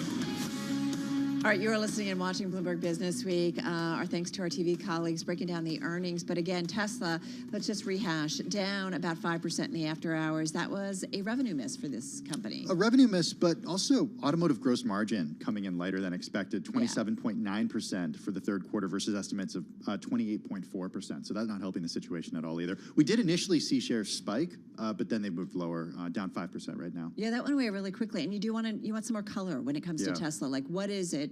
Are there changing dynamics? There's certainly growing competition when it comes to the EV and the high-end EV space. So you do wonder what is ultimately going on. We mentioned IBM, that is still up about 5.3% in the after hours. It did boost its year forecast, so that is trending higher. And Lam Research, a beat on both the top and the bottom line, and that stock is up, Tim, about 3.6%. Very important, especially as we know in terms of the semiconductor space, the semi-equipment space in particular, especially as we've seen how the U.S. is banning the chip-making companies and gear exports to China. So you do wonder how this is impacting some of these companies. We're also seeing companies in the EV space move lower after Tesla's earnings, Carol. We got Rivian, we got Lucid, Nikola, and Fisker all trading lower post-market after Tesla reported results for the most recent quarter. Tesla shares once again down by about 4.5% right now. All right, and still looks like we're waiting on Alcoa to report. So as soon as they cross, we will bring them to you. All right, you are listening to Bloomberg Business Week. Carol Masser, along with Tim Stenovic. Over to Nancy Lyons in D.C. Thanks, Carol. President Biden is announcing the drawdown of an additional 15 million barrels of oil from U.S. emergency reserves, part of what he calls a ready and release plan aimed at driving down gas prices. Independent analysts have confirmed that drawdowns from the reserves so far have played a big role in bringing down oil prices, bringing them down. So we're going to continue to responsibly use that national asset. Biden also called out oil companies for making record profits and using the money to buy back stock and not to lower prices for consumers. Democrat Stacey Abrams is getting more star power behind her hard-fought rematch for Georgia governor. Oprah Winfrey is lending her support to the Abrams campaign. The media mogul sent out an email to supporters inviting them to a webcast with both women tomorrow and asking to donate $5 to Abrams' campaign against Republican incumbent Brian Kemp. Democratic candidate in the Pennsylvania Senate race, John Fetterman, has released an updated medical report from his doctor. The doctor's note says Fetterman is recovering well from his May stroke and his health has continued to improve. Fetterman has, quote, no work restrictions and can work full duty in public office. Well, there are signs of progress in Florida. Governor Ron DeSantis says residents can now drive again to Sanibel Island that was hard hit by Hurricane Ian. These repairs, while temporary, are really going to help get the residents of this island back on track. They're going to be able to go and be at their property, going to be able to help with the restoration efforts. DeSantis says the bridge repairs are way ahead of schedule. Global news 24 hours a day, on air and on Bloomberg Quick Take, powered by more than 2,700 journalists and analysts in more than 120 countries. I'm Nancy Lyons. Now back to you, Carol and Tim. Thank you so much for that update, Nancy Lyons. Really do appreciate it. Let's get over to Charlie Pellet because he's been keeping a close eye on everything happening after hours, and it's a lot, Charlie. Indeed, a lot going on. Let us begin with Tesla. Tesla reporting revenue for the third quarter that did miss the average analyst estimate. Tesla shares after hours, they are tumbling by 4.7%. Still getting headlines on the Bloomberg Professional Service. We will sort through those and give you more insight as to Tesla's numbers as we get the latest. IBM reported better than expected sales. It also affirmed its cash flow forecast and a sign that demand for software, mainframe computers, and hybrid cloud services remain steady. After hours, IBM shares up now by about 5%. The Dow, the S&P, NASDAQ all declined today. Stocks lost ground, yields at multi-year highs. We begin with the 10-year, 4.12%. The 2-year, 4.54%. Traders balked at any rebound attempt today for stocks. We had the S&P falling by 24 points, down 0.7%. The Dow was down 100 points, down 0.3. NASDAQ down 91, a drop there of 0.9%. Spot gold down 1.4%, $16.29 the ounce. West Texas Intermediate crude up 3.5%, 85.76 a barrel. So again, recapping, worth repeating, the 10-year 4.12%, S&P down 0.7%. I'm Charlie Pellet. That is a Bloomberg Business Flash. All right, Charlie, thank you so much. A lot of earnings after the close. Charlie recapping it there. Let's get back to Tesla because the stock's still under pressure in the after hours, down about 4.5% here. The company out, a revenue miss, some other metrics a miss. Perfect voice to talk about Tesla because he owns them, owns the stock, Drives sold a the Tesla. stock. Yes, he does. He has several Teslas, I think. We got Ross Gerber, president and CEO of Gerber Kawasaki Wealth and Investment Management, joins us on the phone from Santa Monica, California. He's on Twitter at Gerber Kawasaki. Ross, good to have you with us this afternoon. Thanks for taking a break from digging through the 29 pages of earnings that we got from the company. What sticks out to you? Because we got shares down about 4.7% in the after hours. Yeah, it sticks out as an amazingly good quarter considering the operating environment. I was super excited to see that not only. Wait a second, Ross. Shares are down 4% right now. What was so amazing about it? Well, that's after hours. We haven't actually heard the conference call yet, and I think what we're going to hear in the conference call is that Cybertruck production. So there was a big change in the charts that they put in the release, and where they put where each vehicle is in production, they changed Cybertruck and Semi. So it now says that Cybertruck is now tooling and Semi-truck is in early production. This is a massive change for Tesla in their future now that they are officially announcing the beginning of production of their truck business. And that's what we're going to see in the conference call. And once the goofballs in the after-hour trading hear this stuff, and you start thinking about 2023 numbers for Tesla when these factories are at a production level where they're not eating so much capital, and you're looking at a very exciting year for Tesla next year. Well, and I'm going through our live blog, which is such great analysis because it just pulls on so many different people from across the Bloomberg universe that covers Tesla. And it says one thing that we're hoping to get a little bit more color on during the call. Tesla says it continues to expect 50% average annual growth in vehicle deliveries over a multi-year horizon. That's their words. Not explicitly saying it will hit that target this year, and are down a hole saying Tesla will need a big fourth quarter to hit that rate for 2022. What's your analysis on that? Well, my analysis is that they will be around that rate of return of growth over the long term, just based off their factory growth and installation. I really think it's kind of like what happens every year with Tesla, where they're just a little bit shy of their number, so they'll end up growing 48% instead of 50%, and everybody say, "Oh, look at the big miss." And I'll say, "Can you name any company growing at 50% that's a $800 billion company?" And they'll say, "No." And I said, "There's very few small companies growing at 50%." And so I think people have to keep in mind this amazing growth from this company that can grow 50% into the sky. Boy, it's impressive. It's just impressive. I love when your voice goes up an octave when you're talking about Tesla. Well, it's crazy numbers. I did this Apple thing. I started with Apple as a kid, and I remember when the iPhone came out, and and everybody poo-pooed it, or when Netflix came out and everybody said, oh, they'll never get to 200 million people and all this kind of stuff. And you're seeing when Tesla started, and we started with Tesla, all the naysayers, they'll never make cars, they'll never make them in scale. And now we're talking about, can they achieve 50% growth for the next 5 years every year? It's like, this is incredible, right? Yeah, and I should say that just looking at our blog, battery supply fingered as a key constraint on EV growth. Hey, Ross, let's talk a little bit about average selling price. On our live blog, we've got a great one going. Dana Hull, who's Auto's reporter, along with Sean O'Kane. She's noting that Gene Munster from Loop says that average selling prices were lower than expected, which could explain why they missed on revenue. Are you seeing some pricing pressure given there is so much competition, or there will be so much competition for Tesla vehicles, EVs, moving forward? No. I mean, why do you think that was a miss there? The average selling price was lower. Why is that? I think that, first of all, I don't know if that's true. It might have to do with the actual car mix, because they might have sold a lot of the low-end cars to the rental. That's what I was thinking too. Yeah, like Hertz and stuff. So Model 3s going to them.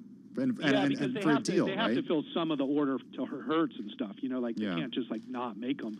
And those cars, I think, were priced around 50,000. Not the average selling of a Model Y is more like 65 or 70. You know, so you know you have to look at auto mix. But once again, I think we spend a lot of time looking at minutia and numbers, which I'm not saying that there's no value in it. There is some value in it, but you've got to look at the tree, not just the leaves here. And this tree is growing like amazingly well.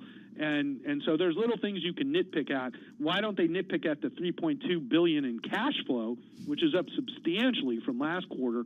I mean, just their cash flow. Look at their cash on their books going up over $2 billion, $3 billion, you know, of cash added to the books. I mean, this is a highly profitable company as they grow at a very high rate.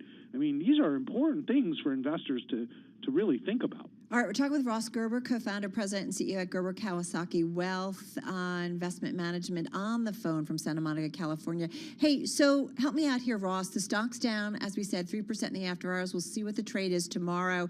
It is down about 37% this year. Part of that, you know, let's not forget, there's a backdrop of Elon Musk's $44 billion bid to buy Twitter and concerns over a slowing economy, higher inflation, rising interest rates. There's a lot of macro issues at play. Would you be buying either in the after hours or potentially tomorrow if the stock is down?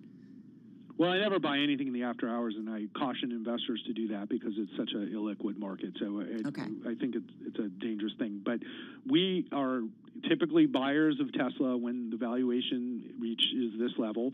I personally, you know, have recently added to my personal Tesla position. In my fund GK, it is, you know, our largest position as well. And I think for investors that look at the valuation of Tesla today and its growth rate, I think that it represents a very good opportunity for investors who want to buy the stock and own it for the long term. Tesla has risk like all other companies, but they've executed marvelously in an extremely difficult operating environment. And I think as the environment gets easier next year, because it will, Tesla is going to be in a wonderful place. So investors have to think about the next year or two, not the next month or two. And I think if you look at Tesla from that perspective, there are no other companies in the world that can compare. What's interesting, though, is in the next year or two, we're going to be seeing new EV models from Ford, GM, Volkswagen, not to mention the higher-end players as well. Mercedes just out with an SUV. Mercedes. Yeah, you see that thing. It's not just Tesla, right? They're not the only game in town anymore. So how does Tesla compete there? And I'm talking in the long term here, Ross. So there's two issues, and one is you're absolutely right, and there are so many cool EVs coming out from companies like Polestar and Rivian and Ford and many others, even the Volkswagen ID4 I'm seeing around, you know. But what's happening is people are replacing gas cars. It has nothing to do with like, oh, I'm going to buy this EV or that EV. It's that they're leaving the gas cars and they're all going to EVs. So every company that makes an EV is going to sell the EV, and it doesn't matter who it is. Who's really the loser here are companies like Range Rover that don't have an EV, that now are competing directly with Rivian, for example. And Rivians are beautiful cars that, in my mind, is really going to take Range Rover's business, not Tesla's business. You see what I'm saying? Yeah. And then the second moat that Tesla has is the software. You mentioned that I drive a Tesla, and I was about to say, well, half the time I don't drive the Tesla. Oh, I don't think you should say that on air, Ross. Yeah, Not really allowed to do Tesla that these really days. drives me, half the time now on LA city streets, and so we're not far away from a real big, AI. So if I see you out on the road, go the other way, Ross? Is that what you're saying? Honestly, the truth is, my wife prefers autopilot over me driving. Yeah, I think I could see that with my husband, too, or he could see it with me, that's for sure. Ross Gerber, thank you so much. President, CEO, Gerber Kawasaki Wealth and Investment Management, on the phone from Santa Monica, California. Tesla shares still down about 4% in the aftermarket.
Broadcasting live from the Bloomberg Interactive Brokers Studio in New York. Bloomberg 1130 to Washington, D.C. Bloomberg 99.1 to Boston. Bloomberg 106.1 to San Francisco. Bloomberg 960 to the country. Sirius XM Channel 119. And around the globe, the Bloomberg Business app and BloombergRadio.com.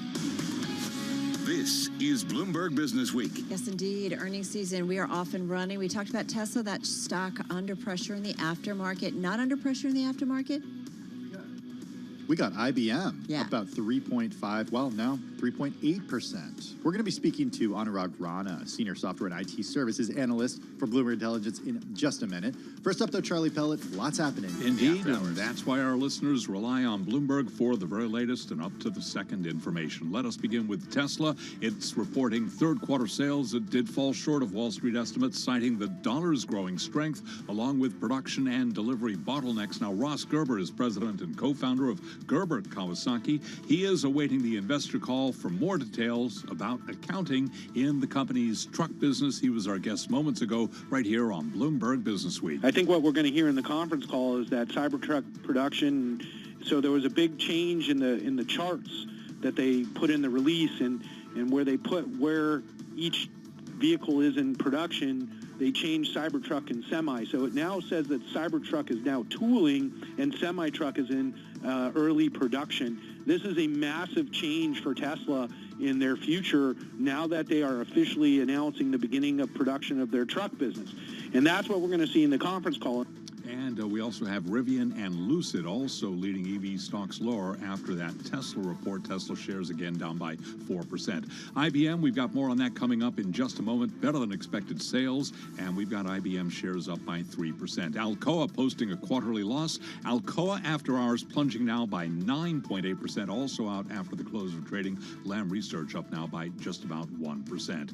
Another down day on Wall Street with the Dow, the S&P, NASDAQ all losing ground today. Traders balking at any rebound. S&P down 24, drop there of 0.7. The Dow down 100, down 0.3. NASDAQ down by 0.9%. The 10-year now at 4.13%. That is worth repeating. 4.13% right now on the 10-year. We've got the 2-year yielding 4.55%. Spot gold down 1.4%, $16.29 the ounce. West Texas Intermediate crude rallying today up 3.7%, $85.89 a barrel. Lots of earnings. Again, recapping here. S&P down 24, down 0.7. That 10-year 4.13%. I'm Charlie Pellet. That is a Bloomberg Business Flash. All right, Charlie, do appreciate that earnings recap for us. Want to get back to one of the companies reporting after the closing bell. We're talking about IBM. That stock's down, up about 5% here in the aftermarket. Yeah, the company reported better than expected sales. It affirmed its cash flow forecast and a sign that demand for software, mainframe computers, and hybrid cloud services remain steady.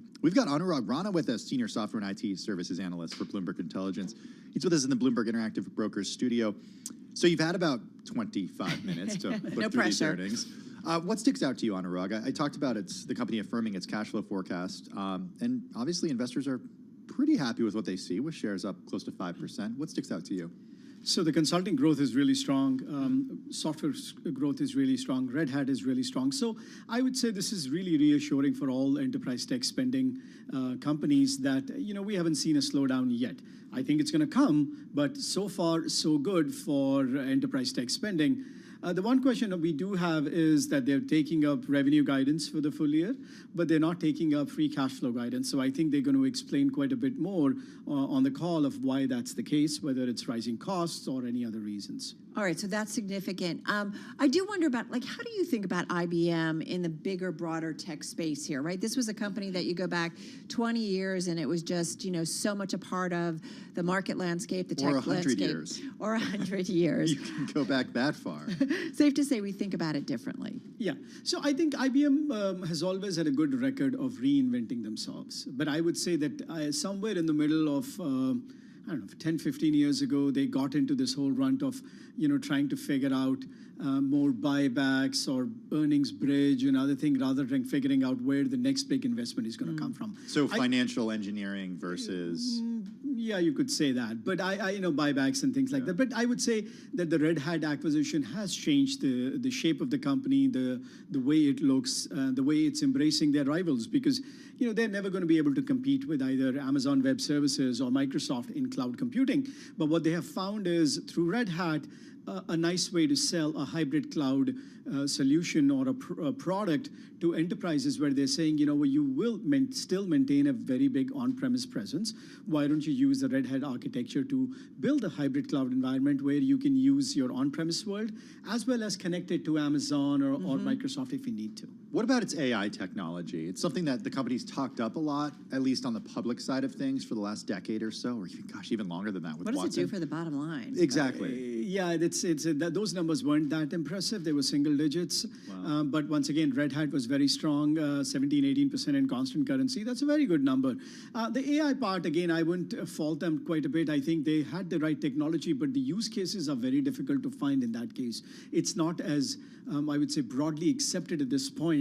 So you're right, the marketing was there, but I think the marketing right now is about hybrid cloud. You talk about, all right, so hybrid cloud, that's where they're focusing on, but you talk about that they're never going to be in AWS. Why not?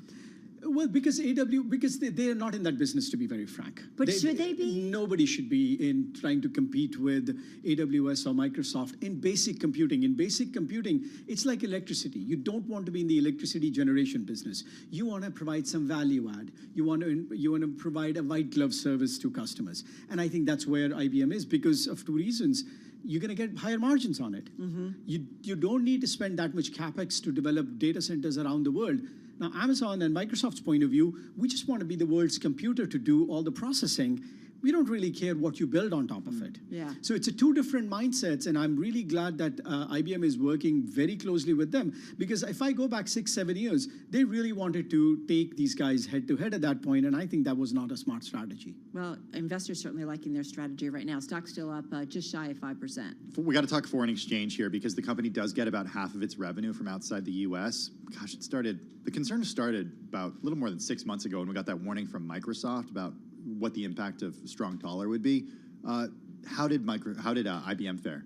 Again, it's negatively impacted them, and it will continue to negatively impact over the next 6 to 9 months. This is not going away. It is going to be a big factor for every U.S.-based company.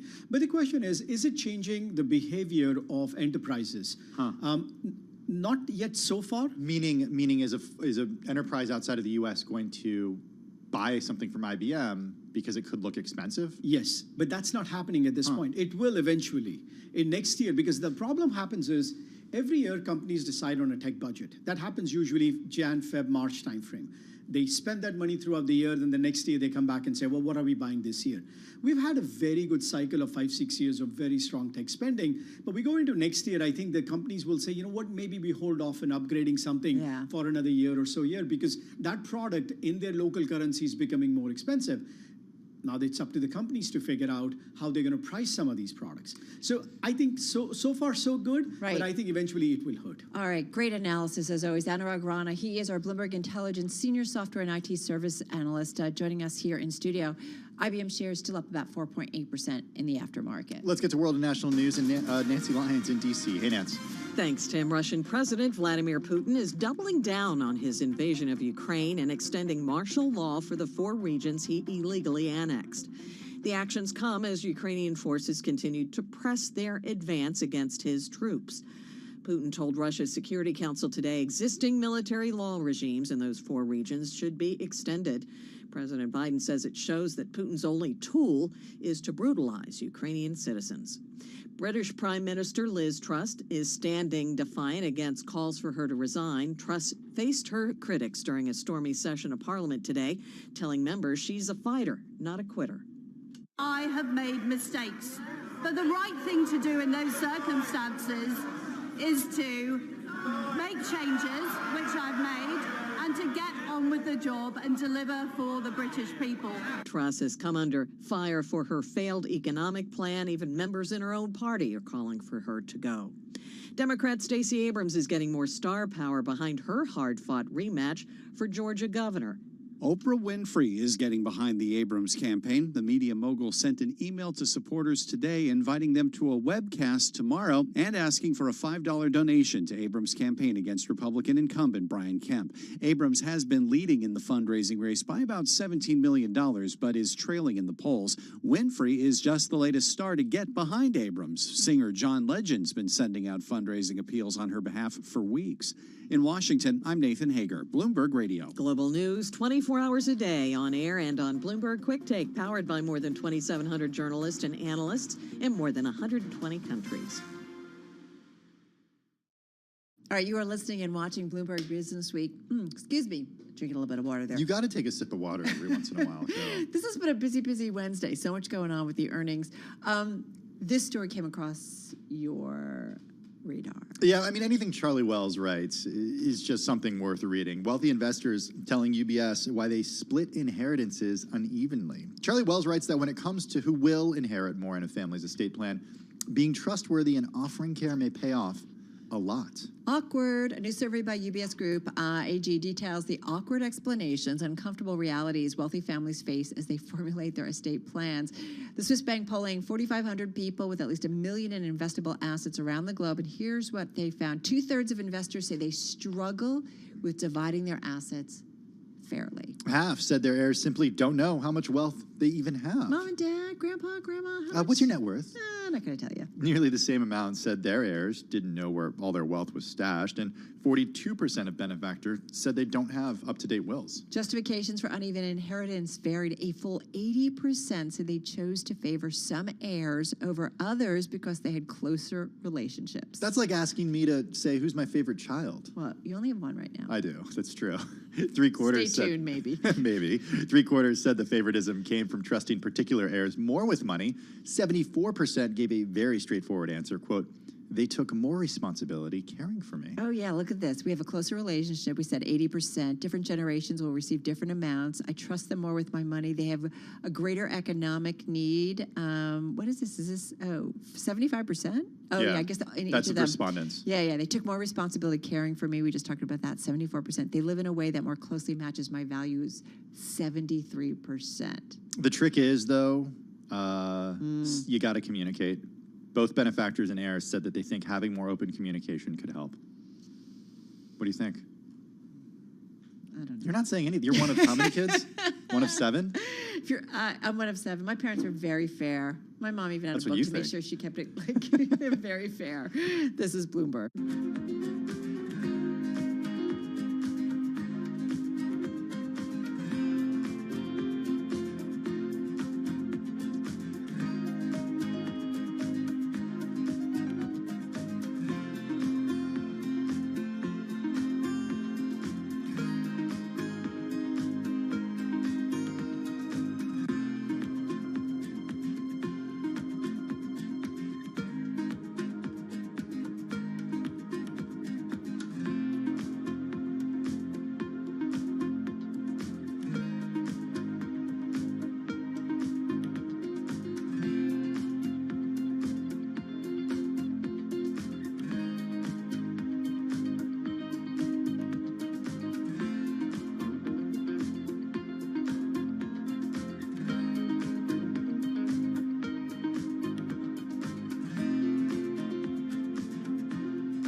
news, headlines, and breaking news 24 hours a day at Bloomberg.com, the Bloomberg Business app, and at Bloomberg Quick Take. This is a Bloomberg Business Flash. From Bloomberg World Headquarters, I'm Charlie Pellet. Lots of earnings after the close of trading today. Tesla, case in point, Tesla shares down after hours, dropping by about 3%. It did report third quarter sales that fell short of some Wall Street estimates, citing the dollar's growing strength, along with production and delivery bottlenecks. Revenue, $21.5 billion. That was shy of analyst projections of $22.1 billion. IBM shares up by about 3% after hours. IBM reported better than expected sales. It also affirmed its cash flow forecast, and Alcoa posted a quarterly loss, missing analyst estimates. Alcoa after hours plunging by roughly 9%. U.S. stocks under pressure today. Treasury yields soaring to multi-year highs. Right now, the 10-year's at 4.13%, 2-year 4.55%. S&P tumbled 24 points, down 0.7%. The Dow today lower by 100 points, a drop there of 0.3. Nasdaq down 91, a decline of 0.9%. Gold down 1.4%, $16.29 the ounce. West Texas Intermediate crude up 3.8%, 86 even a barrel. I'm Charlie Pellet. That is a Bloomberg Business Flash. All right, Charlie, thank you so much. Wrapping up today with an incredible story from Bloomberg Business Week. It's about a book by the former CEO of Morgan Stanley. We're talking about John Mack, who you would recall led Morgan Stanley during the financial crisis, as our title of our story suggests, into a crisis and regrets little, or so the story goes. We've got Max Abelson with us right now. He joins us on the phone from Brooklyn. Anything Max writes is a treat. And I have to say, Max, this story does not disappoint. We were reading it out loud in the newsroom. Oh my goodness! Again, I mean, really? another of your stories that we're reading out loud in the newsroom. You two are so generous. I mean, it was honestly fun to read the book, and it was fun to read the piece. And in a way, I can pay John Mack like one of the highest like Wall Street Reporter compliments that I can think of, which is that his book, in some ways, really brought to mind Michael Lewis's, absolute masterpiece, Liar's Poker, because, what made that book fun in the 80s was the sense it gave of being an outsider and really getting a taste of Wall Street. I think at the time it was Salomon Brothers.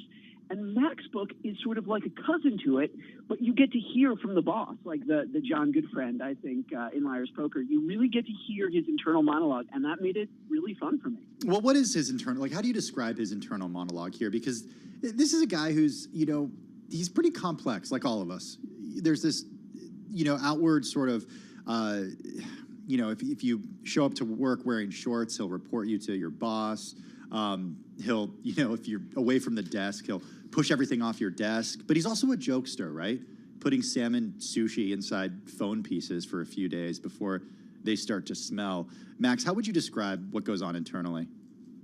Yes, that's right. That's right. The sushi and the phone really stuck in my memory as well. I really would not want you to do that to me as your colleague. But Mac is the reason that the book was so much fun for me to write about is that Mac's personality, the personality that he sort of portrays in the book, is something really essential on Wall Street, which is a sort of the book is, I think the phrase we use in the piece is that it's an atlas of Wall Street ego. That it really does give you a sense of the clothes that he wears and the French restaurants that he goes to, and the Coach K who he can get on the phone, and his life as a golfer and his life as a prankster. It also gives a really, really good sense, most of all, of how he sees himself. I really, really enjoyed the way that Mac sort of self-describes, which is actually a phrase that my editor, James Harmey, uses, self-describes. He sees himself as courageous and honest and strong, and also a horse whisperer at one point. The book gives a really wonderful sense of how a powerful financial executive sees himself, And I feel like, I honestly recommend that you read it. I feel like it will really stick in my memory. It's funny that comment about shorts and like calling somebody on the carpet, I guess around the office. If I recall, I thought it was Aaron Sorkin's book on the financial crisis, where John Mack, when he was getting Andrew Ross Sorkin's? Yes. Oh, I'm sorry. What did I say? Aaron. Oh, Aaron. Sorry, Andrew Ross Sorkin. Right. But similar though. That's still a good compliment, Carol. Well, but didn't John Mack, when he was getting the check to save basically Morgan Stanley during the financial crisis, I think he was in shorts and he had a borrowed jacket because it was a Japanese bank. No. This is That is a great memory, Carol. I actually really like Andrew Ross Sorkin's book on the financial crisis. It might be my favorite book about the 2008 crisis, and it's a wonderful memory that John Mack wears shorts because he chews out a colleague wearing shorts. But Carol, the thing that really sticks out in my mind is he depicts himself as a really, really intense guy. He has a piece of art in his office that's like a head being impaled by something between the eyes, between the eyes. He really does give a wonderful sense of what he must have been like to work with. And, speaking of Andrew Ross Sorkin's book and the financial crisis, Carol, the thing that I felt disappointed by was that he sort of snaps his fingers and takes us from Christmas of 2007 to basically Lehman weekend. And I wanted more from him. Like, I would have loved to hear what the beginning of 2008 was like, which is, in my memory, that's what Too Big to Fail is about. I wanted more of that, not less reading the book. I agree. Because I think that's what I loved about that book, because it felt like you were a fly on the wall in terms of when the financial crisis was coming down. We're speaking with Max Abelson. He reports on Wall Street's Money and Power. His latest about John Mack's new book, Up Close and All In. Max, what about the time period that Mack kind of oversaw on Wall Street? It goes from, a staid business, as you write, of quiet corporate advisors to a multi-trillion-dollar industry of globe-trotting trading giants that became Too Big to Fail. It's so nice to talk to you two about my journalism, because you both are obviously such close readers of the story, and it really makes me feel good to feel I can really tell how engaged you are in the writing and the reporting. It means a lot to me. So let me answer your question this way. When John Mack gets to Morgan Stanley, the company has like 100 people or something like that. I mean, don't hold me to it. It might be 95 or somewhere around that. But it's a small company. For decades, Wall Street was really the stuff of advising corporations or advising rich people or advising governments. And, there was not, they had not yet become these multi-trillion-dollar essential companies that we think of too big to fail, as it were. And Mack's career is really fun to follow because you see, we began by mentioning Michael Lewis's book in the 80s. His career sort of takes us from the early 70s, when it's a much different business, to the sort of smoky, curse word-filled halls of the 1980s. And then, of course, the reason that we think of Mack is that he returned to Morgan Stanley in 2005. And in those years, 2005, 2006, 2007, he oversaw a company that took a lot of risk. And, that is not the reason that we had a global financial crisis. Obviously, it's a complicated, interlinking story.